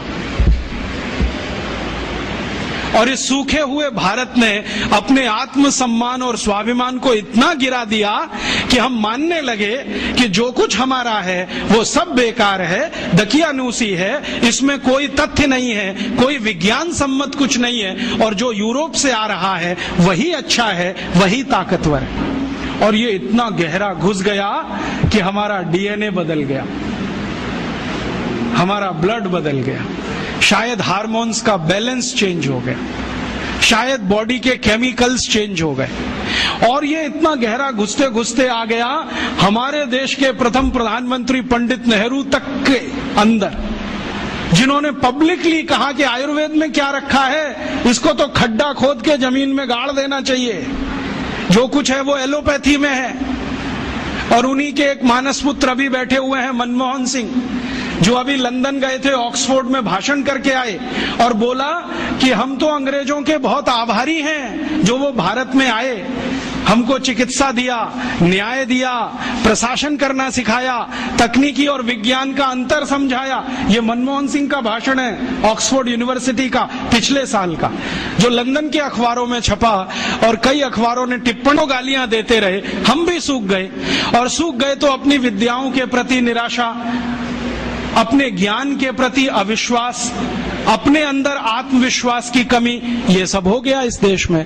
और इसी के चक्कर में सब छूट गया, और वो ऐसा छूटा कि विदेशियों का शासन भी आ गया। उन्होंने क्या किया कि धन के प्रवाह की दिशा बदल दी। पहले भारत में जब अपना शासन रहा होगा तो सबसे ज्यादा रिसर्च आयुर्वेद पे हुआ होगा, फिर अंग्रेज आए तो उन्होंने एलोपैथी को केंद्र बना दिया, और उस एलोपैथी पर ऐसे फंड्स उन्होंने लुटाना शुरू किया कि भारत के बजट का सबसे बड़ा हिस्सा एलोपैथी के हाथ में।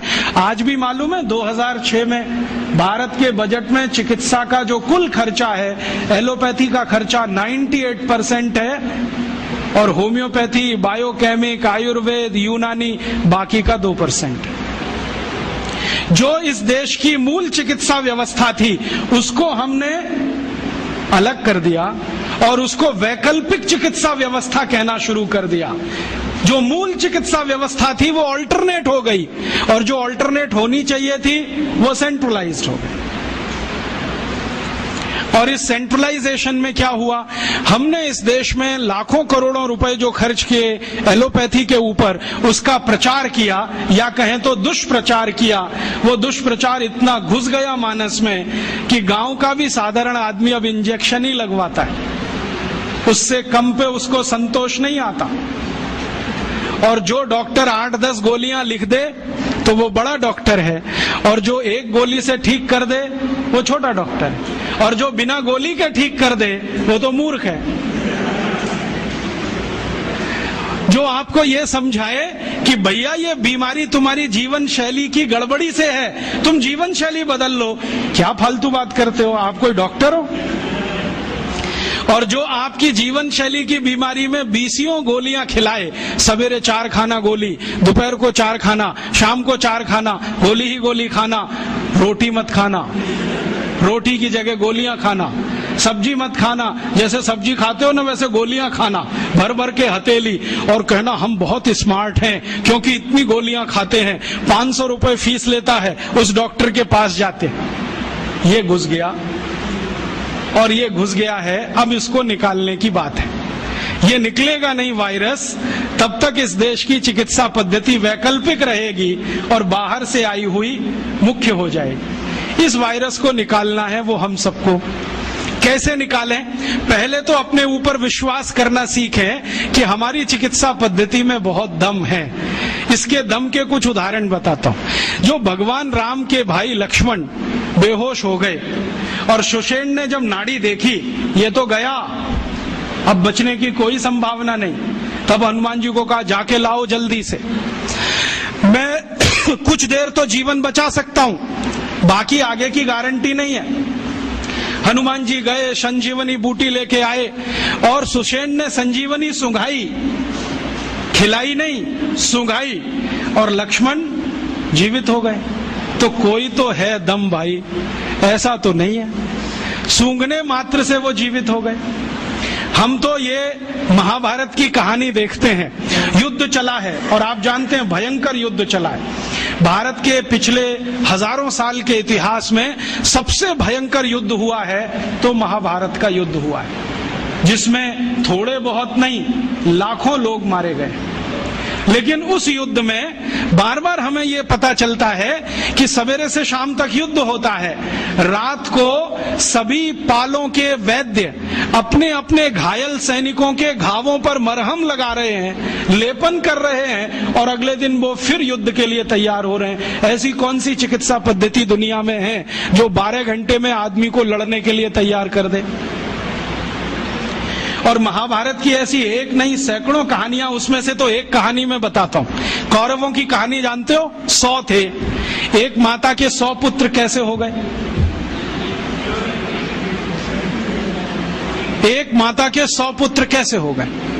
और अद्भुत बात जो समझने की है, वो 100 के 100 सभी पुत्र एक जैसे, ऊंचाई में एक जैसे, चौड़ाई में एक जैसे, लंबाई सबकी बराबर, हाथों की लंबाई बराबर, शरीर सबका एक जैसा, चेहरा सबका एक जैसा। बड़ा मुश्किल पहचानना। तो ये तो भाई कोई क्लोनिंग हुआ हो तभी संभव है, वरना कैसे संभव है? अभी तो हम प्राकृतिक तरीके से जानते हैं कि 2 ट्विंस भी पैदा हो जाएं तो एक जैसे नहीं होते, लेकिन कौरव तो सबके सब एक जैसे। तो शायद उस समय कोई बड़े महान चिकित्सक रहे हों जिन्होंने गांधारी के रक्त में से कुछ निकालकर क्लोन कर दिया हो, या उनके गर्भाशय से कुछ निकालकर क्लोन किया हो, उसमें से ये कौरव पैदा हुए हों। तो ये क्लोनिंग की टेक्नोलॉजी तो 5000 साल पहले इस देश में थी। यूरोप तो अभी जान रहा है इसको, और यूरोप अभी तक भेड़ बकरियों पर प्रयोग कर रहा है। यहां तो आदमियों पर प्रयोग 5000 साल पहले हुआ। तो कोई तो दम होगा इसमें। हमारे सुश्रुत संहिता को आप जानते ही हैं, आप में से शायद किसी ने पढ़ा होगा, नहीं पढ़ा तो जरूर पढ़िए। सुश्रुत संहिता में बहुत साल से पढ़ता रहता हूं। हालांकि मेरा विषय तो इलेक्ट्रॉनिक्स है, लेकिन मुझे इसमें इंटरेस्ट है। जब जब मैं सुश्रुत संहिता पढ़ता हूं, माइक्रो लेवल पे जब जाओ तो इतने तरह के उपकरणों के वर्णन उसमें हैं, इतने तरह के उपकरणों के वर्णन है सर्जरी करने के लिए, क्या आश्चर्य होता है। अगर सुश्रुत संहिता से एक एक उपकरण को निकालकर लिस्ट बना दी जाए तो आज के आधुनिक सर्जरी में जितने उपकरण हैं उससे कम नहीं है। और उन उपकरणों को बनाने के लिए जो इस्तेमाल होने वाला मेटल है, फौलाद कहिए, वो सिर्फ आयरन नहीं है, ऐसा मेटल इस्तेमाल है जिसमें 7 धातुएं हैं ताकि उसमें जंग न लगे। और आज के जितने भी अच्छे से अच्छे सर्जरी के उपकरण भारत में हैं, सभी में जंग लगती है, लेकिन सुश्रुत के उपकरणों में जंग नहीं है। तो इतने तरह के उपकरण उस जमाने में बनते थे। सुश्रुत का समय तो कोई आज का नहीं है, कम से कम 3500 साल का है। उस समय अगर ऐसे उपकरण बनते थे तो कोई तो दम होगा इस देश की चिकित्सा व्यवस्था में, ऐसे तो नहीं है। जब यूरोप में और अमेरिका में शरीर की नस काटकर रक्त बहा दो, यही चिकित्सा है, उस समय इस देश में सुश्रुत की राइनोप्लास्टी रही। आपको मालूम है, राइनोप्लास्टी भारत ने दुनिया को सिखाया, और राइनोप्लास्टी के भारत में 1500 से ज्यादा केंद्र थे अंग्रेजों की ईस्ट इंडिया कंपनी के आने के पहले तक। उनके स्थान और पूरे वर्णन मेरे पास है, और अंग्रेजों के दस्तावेज में से निकाले हुए हैं। भारत में सबसे बड़ा राइनोप्लास्टी का केंद्र था कांगड़ा। कांगड़ा कहाँ है? शिमला के आगे, हिमाचल में। और कांगड़ा और उसके आसपास में 700 केंद्र थे जो राइनोप्लास्टी सिखाते थे। दक्षिण में जबरदस्त केंद्र थे राइनोप्लास्टी के। मैसूर स्टेट है ना, मैसूर स्टेट में 150 से ज्यादा केंद्र थे आज से 200 साल पहले। एक पुरानी कहानी है जो दस्तावेजी है, कल्पना की नहीं है। एक अंग्रेज अधिकारी था कर्नल कूट, वो हैदर अली से लड़ा। हैदर अली ने उसको परास्त किया। परास्त करने के बाद उसकी नाक काट दिया, क्योंकि हमारे राजा ज्यादा से ज्यादा यही करते थे, गला नहीं काटते थे, नाक काट दिया, कान काट दिया। क्यों? क्योंकि नाक कटना ही बहुत बड़ी बदनामी होती थी। तो नाक काट दिया उसका। कटी हुई नाक लेके वो भागा कर्नल कूट। वो खुद अपनी डायरी में लिख रहा है कि जब मैं युद्ध में हार गया, हैदर अली ने मुझे नाक काट दी, हाथ में लेकर मैं भागा, और हैदर अली की सीमा खत्म हुई मैसूर राज्य की, तो बेलगाम नाम का एक गांव आया। वहां पर एक वैद्य ने मेरी सर्जरी की। 21 दिन मुझे अपने घर में रखा, सर्जरी करके लेपन लगाया, मेरी नाक जोड़ दिया। और आज मैं पार्लियामेंट के सामने कह रहा हूं कि भारत के वैद्यों को इतना ज्ञान है, वो ये सब कर सकते हैं। इसलिए हमें भारत में अपने लोगों को भेजकर ये विद्या सीखनी चाहिए। ये उसका भाषण है हाउस ऑफ कॉमन्स। तो कर्नल कूट के इस भाषण को सुनने के बाद अंग्रेजी सरकार ने तय किया चलो कुछ लोगों को भेजो। तो अंग्रेज आए, उन्होंने यहाँ सर्जरी सीखना शुरू किया। और जो अंग्रेजों ने सर्जरी सीखा है वो लिख रहे हैं कि जो जातियां भारत में सर्जरी में मास्टर थी वो सब नाई थे। नाई समझते हैं? बाल काटने वाले, ये सब सर्जन थे 200 साल पहले। हाँ, सब सर्जन थे 200 साल। अब जरा सोचो कि नाई अगर सर्जन रहे हों तो वो पिछड़ी जाति कैसे हुई? अंग्रेजों ने उनको 1881 के सर्वे में पिछड़ी जाति घोषित किया। उसके पहले इस देश में नाई कभी भी पिछड़ी जाति में नहीं थे। 1881 में सेंसस हुआ सबसे पहला, और आज तक वो चल रहा है, हर 10 साल में होता है जनसंख्या का गणना। अंग्रेजों ने पहली गणना में नाइयों को पिछड़ा वर्ग में डाल दिया। और एक अंग्रेज कहता है कि ये अच्छा ही है क्योंकि ये विद्या में इतने ऊंचे हैं, अगर इनको नीचे नहीं लाओगे ये गुलामी कभी स्वीकार नहीं करेंगे। और आज हमारी सरकार भी उनको पिछड़ा ही कहती है। उनके हाथ में इतना हुनर है, उंगलियों में इतनी फ्लेक्सिबिलिटी है, वो आप देखते हैं ना बाल काटते समय, वो गर्दन भी काट सकते हैं, सोचो ना। और इतनी सफाई से उस तरह चलाते हैं, उस तरह से वो किसी ट्यूमर को भी काट के निकाल सकते हैं। ये सब बहुत बड़े सर्जन रहे। और आज से 200 साल पहले के दस्तावेज बताते हैं कि कांगड़ा और उसके आसपास, कुर्ग और उसके आसपास, मैसूर और उसके आसपास जितने सर्जरी सिखाने वाले केंद्र थे उन सबके आचार्य नाई ही थे जातियों। ये सब सर्जन थे। और इन्होंने जो सर्जरी सिखाई है वो हिंदुस्तान के गांव-गांव फैलाई। फिर अंग्रेजों ने क्या किया, ये जो सर्जरी सिखाने वाले केंद्र थे इन सबको गैर कानूनी घोषित कर दिया। एक कानून बनाया जिसका दुर्भाग्य से नाम है इंडियन एजुकेशन एक्ट। उसमें इंडियन कुछ भी नहीं है, नाम उसका इंडियन एजुकेशन एक्ट। उस कानून में उन्होंने ये तय किया कि भारतीय विद्याओं को सिखाने वाले जितने भी केंद्र हैं वो सब गैर कानूनी। तो उन पे ताले डलवाए गए, नहीं डाले तो मरवाया गया, उनको आग लगवाई गई, कितने लोगों को जिंदा जला दिया। वो कहानी सुने तो आपकी आंखों से आंसू निकल आए। ये अत्याचार 100 साल हुआ, उसमें ये विद्या खत्म हो गई। और फिर बेईमान अंग्रेजों ने क्या किया कि यहां से सर्जरी सीखा और उनके अपने रिकॉर्ड्स में वो सब है। हिंदुस्तान को ये बताया कि देखो हम तुम्हें वापस सिखा रहे हैं।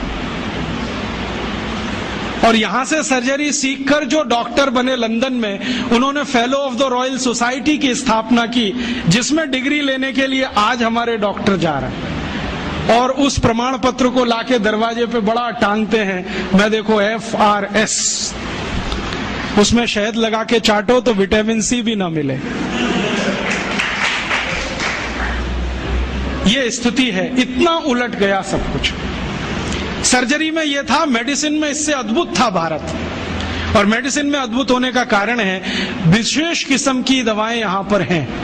ऐसी ऐसी अद्भुत दवाएं हैं जो आप कल्पना नहीं करें, काम ना करे आपकी कल्पना। मैं आज भी ऐसे बहुत वैद्यों को जानता हूं जिनके पास कोई फॉर्मल एजुकेशन नहीं है, जो स्कूल कॉलेज में भी नहीं गए हैं। आपकी नाड़ी अगर पकड़ ली तो बता देंगे 7 दिन पहले से क्या क्या खा रहे हैं आप। और ज्यादा दूर नहीं है, इसी जयपुर शहर में उनका कोई फॉर्मल एजुकेशन नहीं है। वो सिर्फ नारी पकड़ते हैं। मैं गया हूं 2 बार, वो 7 दिन पहले का मुझे बता दिया, पिछले रविवार को ये खाया, सोमवार को ये खाया, मंगल को ये खाया, बुध को ये खाया। ये भाई कौन सा विज्ञान है? ये तो दुनिया से करोड़ों रुपए खर्च करके लाई गई मशीनें नहीं बता पाती कि हफ्ते भर पहले हमने क्या खाया था।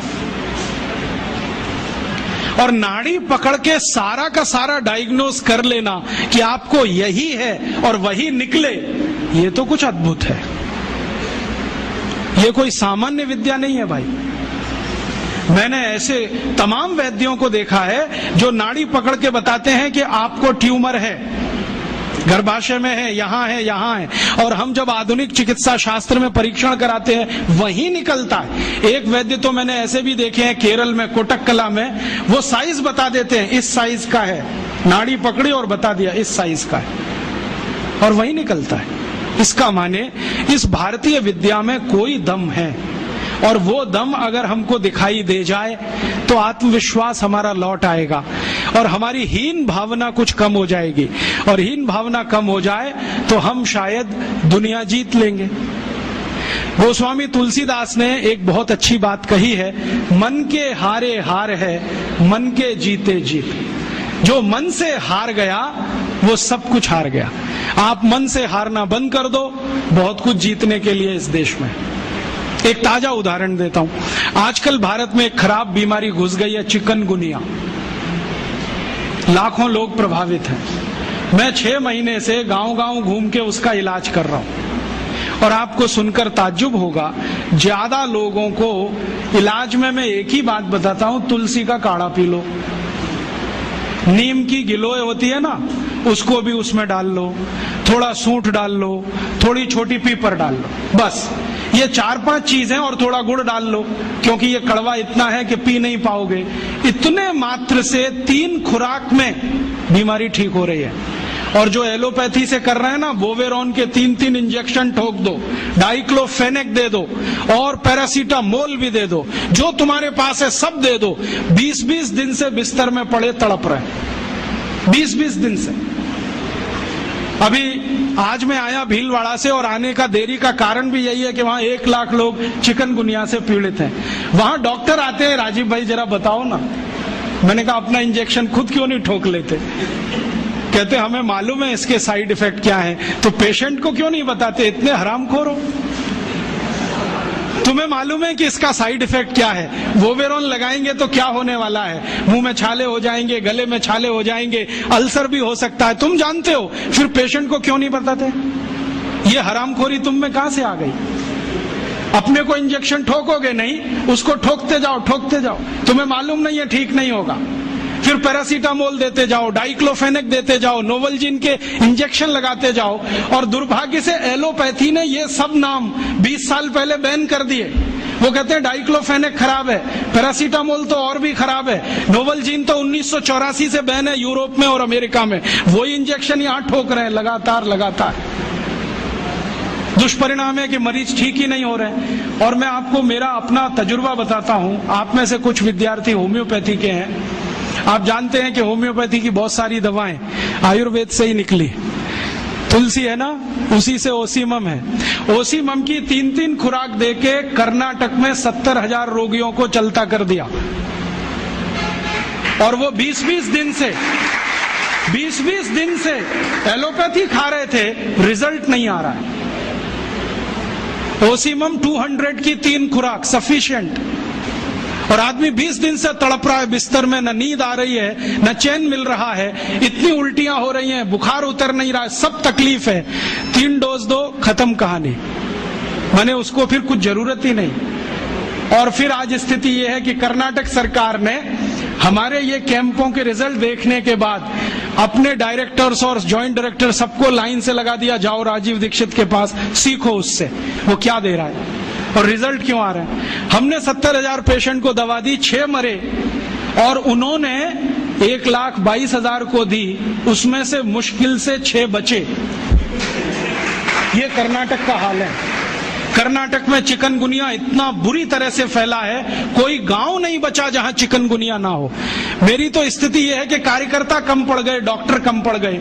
अगर मेरे पास 1,000-2,000 डॉक्टर होते तो हम कर्नाटक के उन लाखों लोगों को बचा लेते जो मर गए पिछले 6 महीने। महाराष्ट्र में भी यही है। रिजल्ट मिलते हैं उन दवाओं से, तो भरोसा क्यों नहीं करें उनके ऊपर। ओसीमम तो तुलसी में से ही बनी है भाई, और तो क्या है, डाइल्यूशन फॉर्म में है, बस इतना ही तो है। और तुलसी का काढ़ा समझ लो मदर टिंचर फॉर्म है उसका, तो काढ़ा दे दो तो समझ लो मदर टिंचर दे दिया, और पोटेंसी में दिया तो डाइल्यूट करके दिया। और आप जानते हैं कि ये आयुर्वेद का ही सिद्धांत है कि औषधि की मात्रा जितनी कम रखो असर उतना ही अधिक है। होम्योपैथी तो इसी पे काम करती है।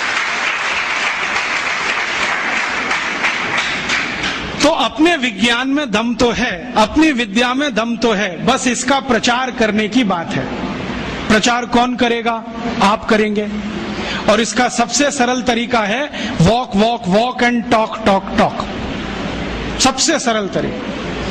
अगर आप इसका अपनी विद्याओं का प्रचार करना चाहते हैं, सरकार तो करेगी नहीं, क्योंकि वो एलोपैथी के चंगुल में फंसी है। हमारी सरकार के 2 मंत्रियों का तो मेरा तजुर्बा है पिछले 6 साल में। जब जब मैं उनके पास गया स्वास्थ्य मंत्री को मिलने के लिए, वो कहते राजीव भाई ये सब हमको समझता है, कर कुछ नहीं सकते, क्योंकि ऐसा जकड़ के रख लिया है। तो मैंने कहा इसमें आग तो लगा सकते हो, आग ही लगा दो हनुमान जी की तरह से, रावण की लंका एक बार जल जाए, कम से कम कहानी तो खत्म हो जाए। तो कहते हैं उतनी हिम्मत अभी तक नहीं आई है, आ जाएगी तो वो भी लगा देंगे। तो उनमें तो आने से रही, क्योंकि वो तो फंसे हैं अपने स्वार्थ में। आप इसको तैयारी करो, एक ना एक दिन ये विदेश से आई हुई चिकित्सा पद्धति के तंत्र को ऐसे ही उखाड़ के फेंकना है जैसे ईस्ट इंडिया कंपनी को उखाड़ के फेंका था हमने। क्योंकि ये जो विदेशी चिकित्सा पद्धति है इसमें कोई दम नहीं। मेरी आजकल दोस्ती हुई है अमेरिका के एक डॉक्टर से, उसका नाम है डीन ऑर्निश।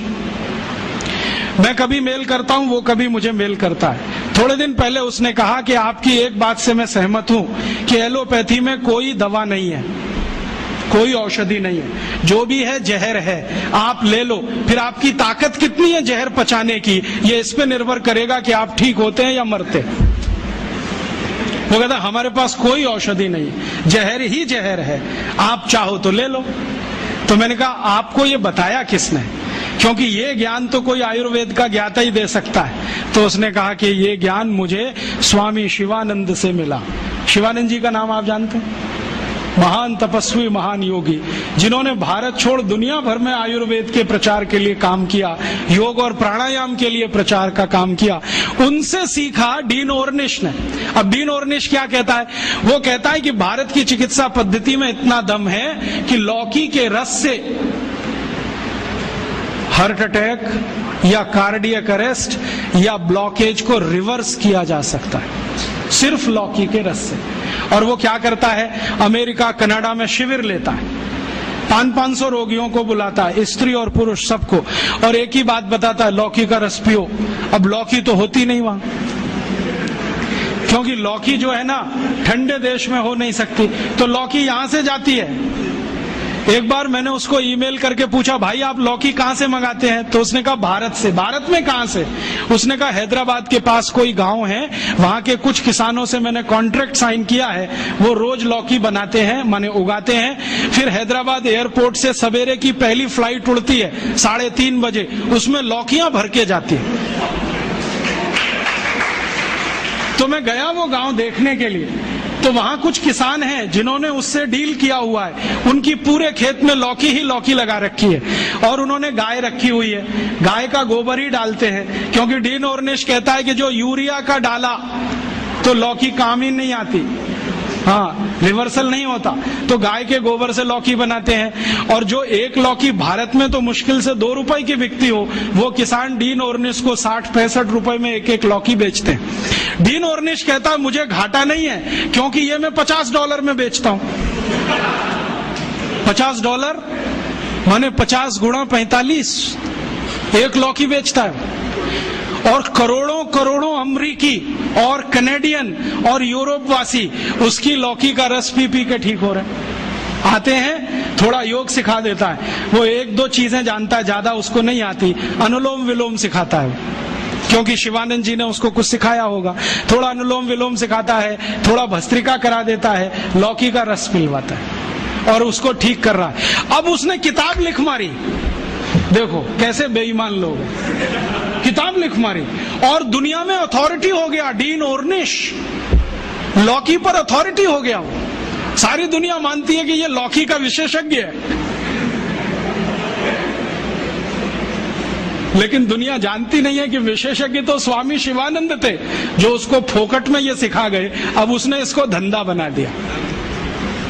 और ये डीन ऑर्निश अकेला नहीं है, यूरोप और अमेरिका में अब बहुत डॉक्टर ऐसे हैं जो ये कहते हैं बैक टू द नेचर, हमारे पास दवा नहीं है।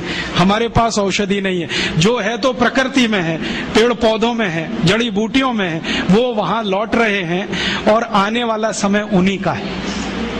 जर्मनी की सरकार एक यूनिवर्सिटी बनाने जा रही है $100 अरब के खर्चे से, जो सिर्फ आयुर्वेद पे ही काम करे। अमेरिका की सरकार अरबों डॉलर इन्वेस्ट कर रही है, क्योंकि अमेरिका की सरकार जानती है 20 साल के बाद यही चलने वाला है, तो धड़ाधड़ पेटेंट ले रहे हैं। हल्दी पे ले लो, इस पे ले लो, इस पे ले लो, और हम अभी भी गहरी नींद में सो रहे हैं। अगर दम नहीं होता हल्दी में, तो अमेरिकी सरकार ने 33 पेटेंट कैसे ले लिए? दम नहीं होता काली मिर्च में, तो वहां 22 पेटेंट हैं काली मिर्च पर। और सबसे लेटेस्ट पेटेंट पता है काली मिर्च का क्या है? कि इसको चूसो तो खांसी ठीक हो जाती है। अमेरिका ने इस पे पेटेंट किया हुआ है कि काली मिर्च को चूसने मात्र से खांसी ठीक हो जाती है।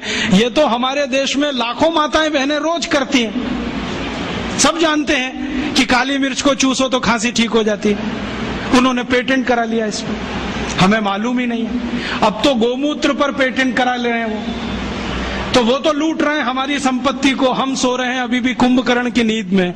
तो मैं आपसे कहने आया, जागो, इस भारतीय चिकित्सा व्यवस्था का प्रचार करो, और इतना प्रचार करो कि ये एलोपैथी बह जाए यहां से, क्योंकि हमें ये चाहिए नहीं और इसकी हमें आवश्यकता भी नहीं है।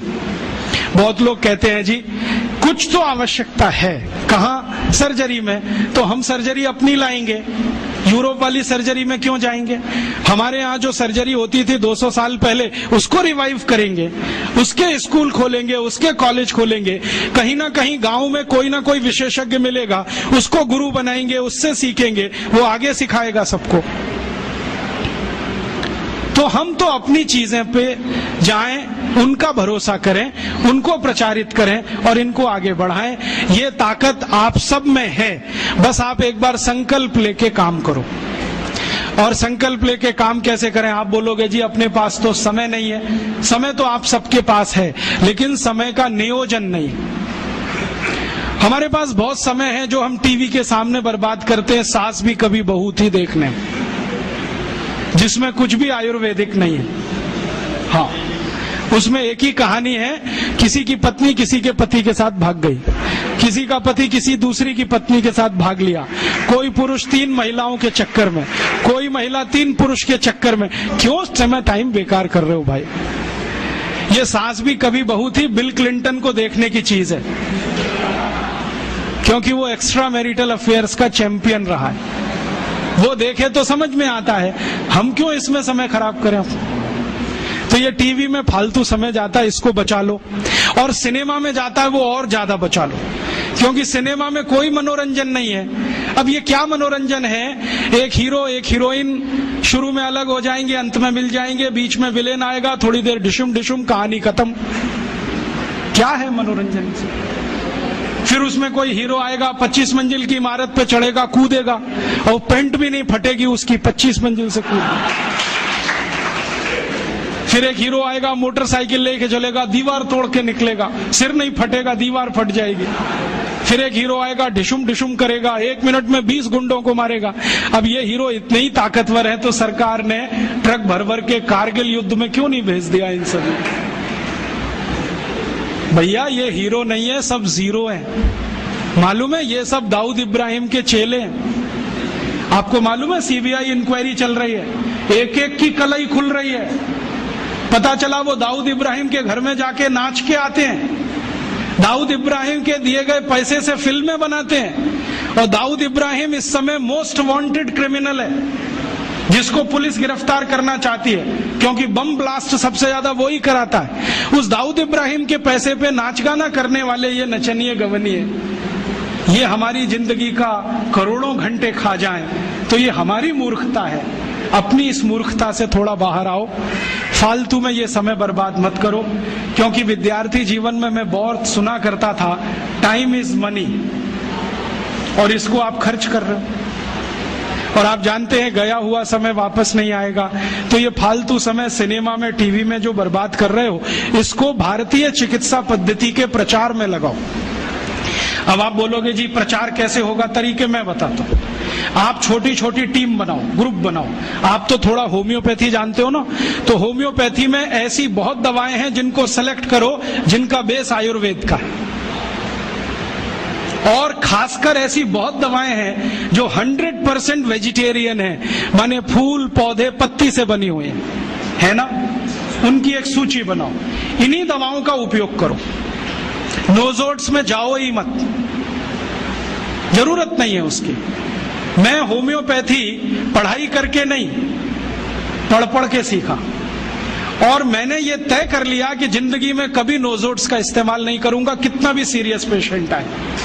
और आपको सुनकर आश्चर्य होगा, मैक्सिमम सीरियस पेशेंट्स को मैं बेलाडोना से ठीक कर लेता हूं।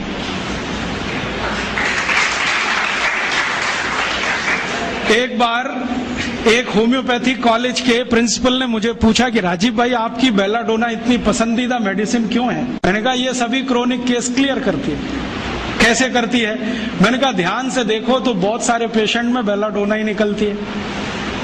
हम ध्यान नहीं देते, इसलिए इधर उधर भटकते रहते हैं। जब अकेली बेलाडोना इतने काम कर सकती है तो काय को ऐसी मेडिसिन में जाना जो अपनी चरित्र से, प्रकृति से, स्वभाव से मेल नहीं खाती।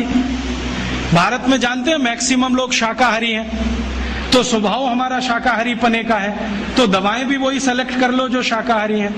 इन दवाओं की सूची बना लो और इनको लेके गांव-गांव जाओ।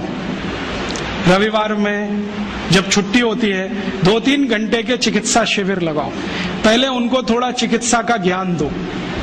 हमारे देश में अब मुझे ये समझ में आने लगा है कि किसी भी भारतीय नागरिक को चिकित्सा सुविधा की जरूरत नहीं है, चिकित्सकीय ज्ञान की जरूरत है। हेल्थ फैसिलिटीज नहीं चाहिए, नॉलेज चाहिए। नॉलेज की बहुत कमी, और इतनी कमी है कि पढ़े लिखे लोग उससे ज्यादा पीड़ित हैं। छोटी छोटी बातें नहीं जानते। पानी को उबाल के पीना ये इतनी छोटी सी बात है, लेकिन आज के समय की बीमारियों में सबसे इफेक्टिव है, खासकर 3 महीने की ये जो। तो आप उनको बता दो भैया पानी उबाल के पियो, उबाल के पानी पीने से क्या होता है वो समझा दो उनको, 10 मिनट में समझ में आ जाए। फिर उनसे कहो कि खाना खाते हो तो कुछ ये खाओ ये मत खाओ, क्योंकि दिनचर्या ऋतुचर्या जो आयुर्वेद की है ना वो जरूर सीख लो। दिनचर्या और ऋतुचर्या जरूर सीखो, आयुर्वेद की बहुत आवश्यक है। और आपको मैं एक किताब का नाम बोल के जाता हूं, इसको पढ़ो। भगवत गीता जैसे पढ़ी जाती है, रामचरितमानस जैसे पढ़ी जाती है, उस किताब का नाम है अष्टांग हृदय। इसका एक दूसरा नाम भी है अष्टांग संग्रह, पुराना नाम अष्टांग हृदय। ये किताब का जो स्वस्थ व्रत है ना, वो ऐसे पढ़ो जैसे आप धार्मिक पुस्तक पढ़ते हो, और उसको बार बार पढ़ो तो याद हो जाएगा, कंठस्थ हो जाएगा। उसमें 2000 सूत्र हैं। ये सूत्र लोगों को बताना शुरू कर दो। छोटे छोटे सूत्र हैं, जैसे खाना खाने के बाद पानी मत पियो, स्वस्थ रहना है जिंदगी भर तो खाने के 1 घंटे के बाद पानी पियो। क्यों नहीं पिए वो आप सब जानते हो, सरल भाषा में उनको समझा दो। फिर उनको बोलो पानी पियो तो घूंट भर भर के पियो, सिप करके पियो, ताकि ज्यादा लार शरीर में जाए, वात पित्त कफ तीनों संतुलित रहे। ठंडा पानी कभी मत पियो। मैंने दुनिया में ठंडे पानी पीने वालों को बहुत देखा है। यूरोप और अमेरिका के लोग चिल्ड वाटर पीते हैं, बर्फ का पानी फ्रिज में रख के पीते हैं। परिणाम जानते हैं क्या होता है? सवेरे जब टॉयलेट रूम में जाते हैं तो 1-1 घंटे बाहर ही नहीं आते। उनको पूछो भाई तुम क्या कर रहे थे 1 घंटे वहां? तो कहते हैं न्यूज़पेपर पढ़ रहे थे, मैगजीन पढ़ रहे थे। क्यों पढ़ रहे थे? स्टूल पास नहीं होता। क्यों नहीं होता? कॉन्स्टिपेशन है, जोर लगाना पड़ता है फिर भी नहीं होता। गाना भी गाते हैं मेरे सपनों की रानी कभी आएगी, फिर भी नहीं आती। और अंतिम दुष्परिणाम पता है क्या होता है? उनको पेट साफ तो होता नहीं, तो सांस में से भयंकर बदबू आती है। किसी अमेरिकन यूरोपियन के नजदीक बैठ जाओ, अगर वो लिस्ट्रीन स्प्रे करके नहीं आया तो 1 मिनट नहीं बैठ सकते। हर समय उनको माउथ फ्रेशनर स्प्रे करना पड़ता है, क्योंकि अंतड़ियां साफ नहीं है, कब्जियत है, मल भरा हुआ है, उसमें कचरा जमा है। फिर उनके पसीने में से भी बदबू आती है। क्यों? कब्जियत बहुत है। और पसीने की बदबू दूर करने के लिए डिओडोरेंट स्प्रे करते रहते हैं। और आप तो सब जानते हो कि अगर कब्जियत है तो बाल भी कड़क रहते हैं, तो उन कड़क बाल को सॉफ्ट करने के लिए क्या क्या सब करते हैं, शैम्पू लगाते हैं, शैम्पू के बाद पता नहीं क्या क्या लगाते हैं। ये सब वो जो करते हैं ना, उनकी मजबूरी है, स्टेटस सिंबल नहीं है। इसको अपने दिमाग से निकाल दो कि ये कोई स्टेटस सिंबल। तो सरल भाषा में समझाओ, ठंडा पानी पीने से ये होता है, मत पियो, समझ जाएंगे। फिर उनको बोलो सवेरे उठो तो सबसे पहले पानी पियो। फिर उनसे बोलो खाना खाओ तो बैठ के खाओ, कभी भी खाना खाओ तो पूर्व दिशा में सिर करके मुंह करके खाओ, सो तो पूर्व दिशा में। ये अष्टांग हृदय में इतने अद्भुत छोटे छोटी बातें हैं तो संस्कृत में है, लेकिन अब तो उसका हिंदी भी आने लगा है। तो हिंदी ले लो, हिंदी वर्जन ले लो, इसको पढ़ो, बार बार पढ़ो, और ये जाके गांव में सबको बताओ। फिर उनको कहो देखो ये तो है स्वस्थ रहने के लिए, अब तुम बीमार पड़ो तो बताओ तुम्हारी बीमारी क्या है। ये बीमारी है तो ये दवा है, ये बीमारी है तो ये दवा है। और मेरा आपसे एक निवेदन जरूर है कि अगर आप होम्योपैथी से भी इलाज करो तो उसकी मूल दवा जरूर बता दो। उनको ये ग्रीक और रोमन नाम में मत फंसाओ। आप कहोगे जी मैं तो ऑसीमम दे रहा हूं, ये उनको कहो ये तो तुलसी का रस है भैया, तुम्हारे घर में फूलों से बनी हुई है, आसानी से मिलती है, जयपुर में मिलती है, दिल्ली में मिलती है। भंडारी वालों को अक्सर ऑर्डर दे के रखो, हमको इतनी भेजो। उनको जो पता चल गया कि आप प्रचार के लिए कर रहे हो तो मुफ्त में भी दे देंगे आपको। तो इस तरह से आप गांव गांव जाओ, छोटे छोटे शिविर लगाओ, गांव वालों को इकट्ठा करो। गांव वाले बहुत दुखी हैं, शहर वाले भी दुखी हैं। वैसे तो वो दुखी हैं, इसका यही सबूत है कि रामदेव जी आए जयपुर में सवेरे 4 बजे तो सब लोग पहुंच जाते हैं वहां, पैसा भी देते हैं, समय भी देते हैं। और 4 बजे रामदेव जी कहें टांग ऊपर उठा लो तो उठा लेते हैं, कहें सिर नीचे कर दो तो कर लेते हैं, ऐसे कर लो तो कर लेते हैं। क्यों? परेशान है, दुखी है, शरीर उनका साथ नहीं दे रहा है। और इतने दुखी हैं कि रामदेव जी तो क्या, कोई टिम्बकटू आ जाए उसी के सामने वो आ जाएंगे, और वो दुनिया भर में घूम के आते हैं अपनी अपनी छोटी छोटी बीमारियां लेके। तो इन जो दुखी लोगों का थोड़ा थोड़ा आप मदद कर दो इलाज के रूप में, ये सब आपके भगत हो जाएंगे। और ये भगत हो जाएंगे तो कहो आप भी प्रचार करो इसका, वो भी करें, आप भी करो, तो ये इतना तेजी से मल्टीप्लाई करेगा कि 2-5 साल में एलोपैथी का बाजा बज जाएगा। और बजा देना है अपने को, हाँ, ये संकल्प लेके चलो कि इनका बाजा हमको बजाना है। मैं बहुत जल्दी एक टीवी चैनल शुरू करने जा रहा हूं एलोपैथी का बाजा बजाने के लिए। इनकी सब पोल खोलनी है मुझे, हाँ, इनकी इतनी पोल हैं मेरे पास, कम से कम 1,500 से ज्यादा डॉक्यूमेंट्स हैं जो एलोपैथी के गंदेपन को सिद्ध करने वाले हैं, इनकी निकृष्टता को सिद्ध करने वाले हैं। ये कितने अनसाइंटिफिक हैं वो बताने वाले हैं, कितने डॉगमेटिक हैं वो बताने वाले हैं। मेरे पास ऐसे बहुत इंटरव्यूज हैं बड़े बड़े डॉक्टरों के, वो कहते हैं कि हम कोई डायग्नोसिस नहीं करते, तीर मारते, लग गया तो ठीक, नहीं तो तुक्का। और वो कहते हैं हम तो एक ही सिद्धांत पे काम करते हैं, ट्रायल एंड एरर, देते जाओ गलतियां करते जाओ, देते जाओ गलती, भले मर जाए पेशेंट उसमें। हमारे पास तो कम से कम ये नहीं है ट्रायल एंड एरर वाला। हम तो जानते हैं कि तुलसी है तो उसके ये गुण हैं तो ये रिजल्ट आना ही चाहिए, मेथी है तो उसके ये गुण हैं तो ये रिजल्ट आना ही चाहिए।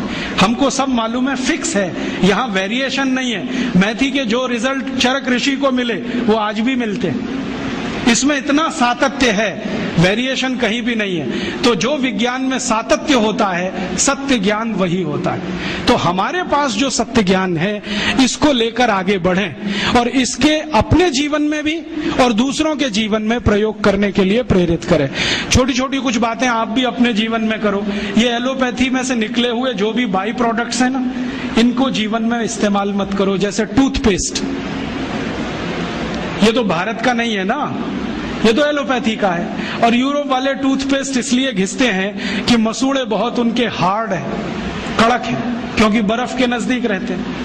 मसूड़े कड़क हैं तो ब्रश जो है ना प्लास्टिक का भी चलेगा, उसको घिसें तो ज्यादा तकलीफ नहीं आएगी।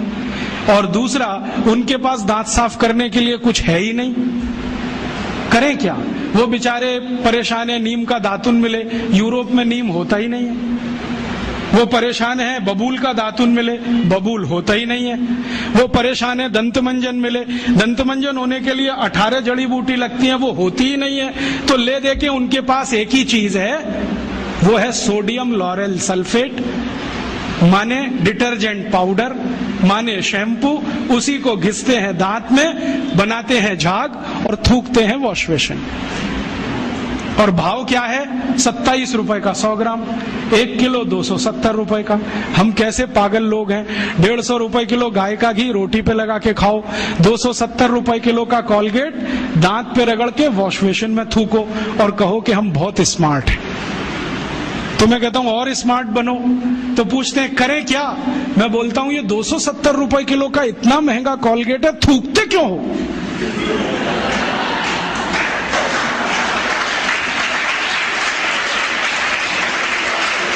इसी कोलगेट को रोटी पे लगा लगा के खाओ।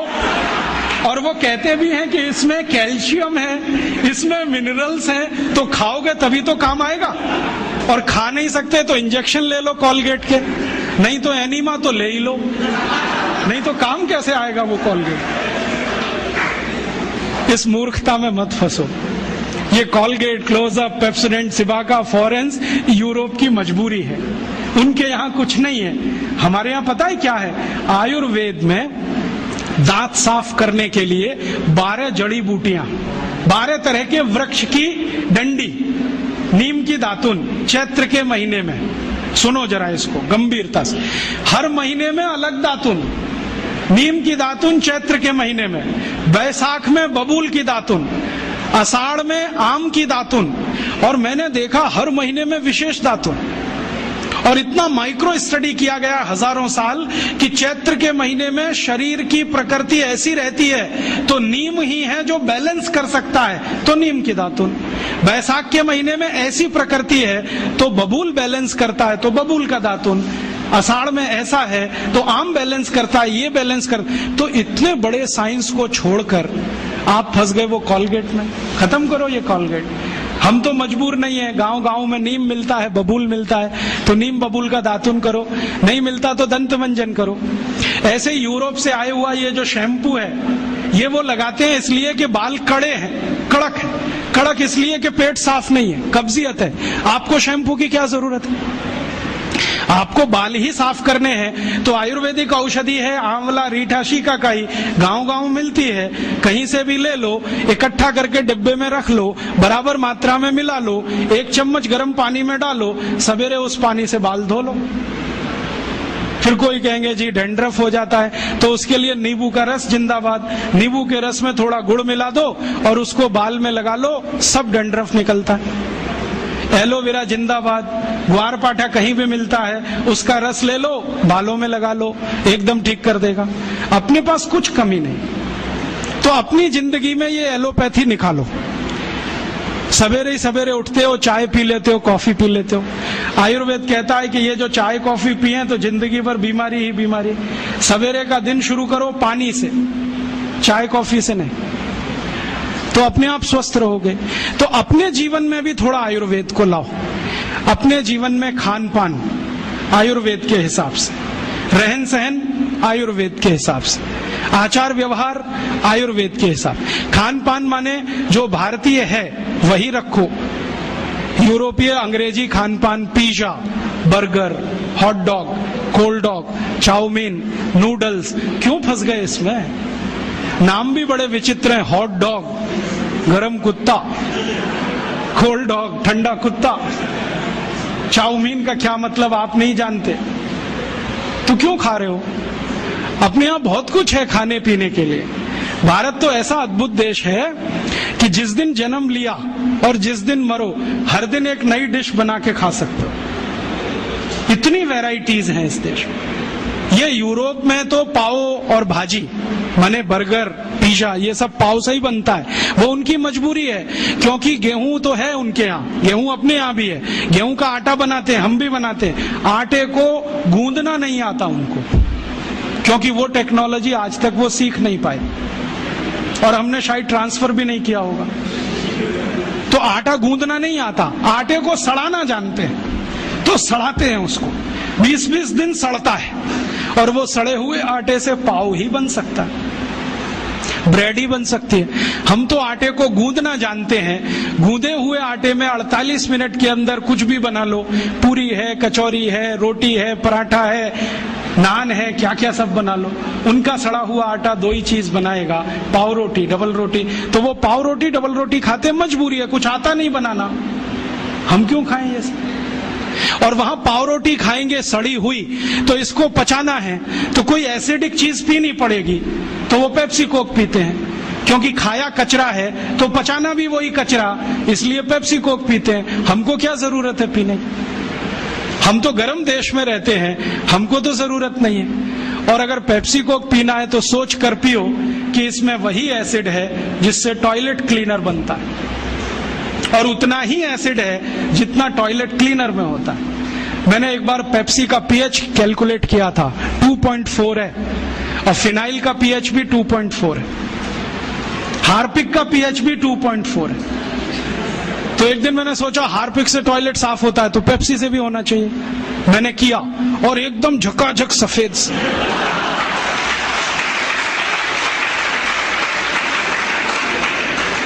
उस दिन से मैंने बोलना शुरू किया, ठंडा मतलब टॉयलेट क्लीनर। और हम पीते हैं, अकेले नहीं, घर में आने वाले मेहमान को भी पिलाते। हाँ, एक तरफ कहते हैं अतिथि देवता होता है, देवताओं को इस हंडा साफ करने का पानी पिलाते हैं। ये पीने की चीज नहीं है। और अब तो आपको मालूम है ना, पेप्सी कोक में जहर भी है, DDT, बेंजीन हेक्साक्लोराइड, क्लोरोपाइरीफॉस, ये सब पेस्टिसाइड्स। और जो वैज्ञानिक इस पर रिसर्च करते हैं ना, वो कहते हैं कि 7 साल पेप्सी पियो तो अंतड़ियों में कैंसर हो जाएगा, 5 साल पियो तो नपुंसकता आ जाएगी। वैज्ञानिक तो बोलते हैं कि 1 इंजेक्शन पेप्सी ब्लड में लगाओ तो हृदय घात की संभावना पैदा हो जाएगी। कई वैज्ञानिकों ने यह सिद्ध किया है कि गर्भवती मां अगर कोका कोला पी ले तो गर्भ में बच्चा विकलांग पैदा हो। आंख में पेप्सी कोक डाल दिया तो आंखों की रोशनी चली जाए, दांत डाल दिया तो दांत गायब हो जाता है। अभी ये कोई पीने की चीज? मत पियो। अपने पास बहुत कुछ है पीने के लिए, संतरे का रस, मौसमी का रस, नींबू की शिकंजी, नारियल का पानी, दही की लस्सी, गाय का दूध, कुछ नहीं मिले तो घड़े का पानी। तो ये अमेरिका और यूरोप से जो कुछ आया ये हमारी जिंदगी में रहे जरूरी नहीं है। डिओडोरेंट इस्तेमाल मत करो, वो क्यों करते हैं मैंने बताया, पसीने की बदबू आती है, आपको क्यों आनी चाहिए? और अगर आती है तो पेट ठीक करो, स्प्रे करने से कुछ नहीं होगा। मुंह में लिस्ट्रीन वो स्प्रे करते हैं, पेट साफ नहीं है, आप अपनी कब्जियत ठीक करो। तो उनकी नकल मत करो, क्योंकि वो एक खास तरह की व्यवस्था में रहते हैं, हम दूसरे तरह की व्यवस्था में रहते हैं। ध्यान रखो, वो बहुत ठंड को झेलते हैं, हम इतनी ठंड नहीं झेलते, इसलिए वो चाय कॉफी पिए, उनका ब्लड प्रेशर बढ़ा रहे वो चलेगा, आपका थोड़ा भी बढ़ गया तकलीफ करेगा। तो अपनी जिंदगी में जो आयुर्वेद से आया, जो भारतीय विद्याओं ने सिखाया, वही अपने जीवन में लाओ और जीवन का एक सूत्र बनाओ, भारतीय बने और भारतीय चीजों का ही उपयोग करें। भारतीय भाषा, भारतीय भूषा, भारतीय भोजन, भारतीय भजन और भारतीय भेषज, ये 5 चीजों का इस्तेमाल करो। भोजन मैंने बता ही दिया। भूषा आप जानते हो, अपनी भारत की भूषा और इंग्लैंड जमीन आसमान का अंतर है। वो ठंड वाले जगह रहते हैं, टाई सूट पहनना उनके लिए मजबूरी है, हमको टाई सूट पहनने की कोई मजबूरी। अगर 50 डिग्री तापमान में हम सूट और पैंट और टाई पहन के घूमें तो मूर्खों के मूर्ख ही दिखेंगे। बहुत लोगों को मैंने देखा है, शादी करने जाते हैं, घोड़े पे चढ़ते हैं, टाई और 3 पीस सूट पहन के बैठते हैं, जून के महीने में भयंकर गर्मी, सुपर इडियट बन के जाते हैं। और उनको पूछो भाई ये क्यों कर रहे हो, तो कहते हैं आज तो कर लेने दो, शादी का दिन है, मैंने आज ही सुपर इडियोसिटी दिखानी है आपको शादी के दिन। ये मत करो आप, उनकी भूषा नहीं है, हमारे काम की नहीं है, उनकी भाषा भी हमारे काम की नहीं है। उनकी भाषा में बहुत सारे शब्द ऐसे हैं जो आप बिना जाने इस्तेमाल मत करो। जैसे कई बार मैं कई लोगों के घर में जाता हूं, अधकचरे लोग पता है कैसी बात करते हैं, ओ Rajiv Dixit, she is my Mrs. तो मैं पूछता हूं really she is your Mrs? क्योंकि यूरोप में मिसेज का अर्थ जानते हैं, धर्म पत्नी को छोड़कर कोई भी महिला वो मिसेज होती, क्योंकि वहां शादी करने की परंपरा नहीं है। 70% लोग बिना शादी के रहते हैं। ऐसे ही वो मिस्टर बात करते हैं, हम क्यों करें? वो आंटी अंकल बोलते हैं क्योंकि उनके यहाँ कोई रिलेशनशिप नहीं है, परिवार नहीं है, तो परिवार संस्था के कारण संबंध नहीं है। हमारे यहाँ चाचा है, चाची है, मामा है, मामी है, मौसा है, मौसी है। भारतीय भाषा में थोड़ी दम ज्यादा है, इसका ही जीवन में है। तो भारत की भाषा, भारत की भूषा, भारत का भोजन, भारत का भजन, भजन माने संगीत, भारतीय संगीत। ये रॉक और पॉप, इसमें मत फंसो, ना तो कर्ण प्रिय है ना शरीर के स्वास्थ्य के लिए अच्छा है। भारतीय संगीत इतना स्लो, इतना मधुर कि आपको म्यूजिक से ही बहुत सारी बीमारियां ठीक हो जाएं। आपको मालूम है कभी म्यूजिक थेरेपी रहा है इस देश में, तो वो तो इतनी ऊंचाई वाला है। तो भारतीय भजन और भारतीय भेषज माने औषधि जितना बने उतना जीवन में आप करो, दूसरों को करने के लिए प्रेरित करो, तो एक दिन ये विदेशी विद्या चली जाएगी, और ये गई तो फिर इस देश को निरोगी रखना, निरापद रखना आसान हो जाएगा। और तब शायद ये सिद्ध होगा, सर्वे भवन्तु सुखिनः, सर्वे सन्तु निरामया, सर्वे भद्राणि पश्यन्तु, मां कश्चित् दुख भाग भवेत्। तो ऐसा मैं आपसे निवेदन करता हूं, आप इसको स्वीकार करें और दूसरों को स्वीकार करने के लिए प्रेरित करें। तो आपका आभार। जितना कुछ मैंने बोला, अगर ये पढ़ना हो तो इसकी छोटी छोटी कुछ किताबें बनी हैं, वो नीचे आप जाओगे तो स्टॉल पे हैं, आप ले सकते हैं। सीडी बनी है, वो ले सकते हैं। सीडी और किताबों पर मेरा कोई कॉपीराइट नहीं है, सबको कॉपी करने का कंप्लीट राइट है, क्योंकि भारतीय विद्याओं पर कॉपीराइट नहीं होता। ज्ञान मेरा नहीं है, सबका है। मैंने लिया, आपको दिया, आप किसी और को दो, ये है भारतीयता। यूरोप में होता ज्ञान को पकड़ के रखो, बेचो इसको भी, हम बेचने में नहीं मानते। तो आप सुनो, दूसरों को सुनाओ, इन्हीं विषयों की सीडी को कॉपी कर करके बांटो, तो शायद इसमें मदद मिले और ये इतना तेजी से फैले कि जैसे कभी स्वदेशी आंदोलन चला वैसा ही फिर एक आंदोलन चले। और ये साल कुछ विशेष है, भारत में वंदे मातरम का 100वां साल है, स्वदेशी आंदोलन का भी 100वां साल है। 1906 में स्वदेशी आंदोलन शुरू हुआ, 1906 से वंदे मातरम पूरे देश में सार्वजनिक रूप से गाया गया। तो इस ऐतिहासिक वर्ष में कुछ ऐतिहासिक काम हम करें, उसके लिए ईश्वर आपको प्रेरणा दे, ऐसी भावना के साथ आभार, धन्यवाद।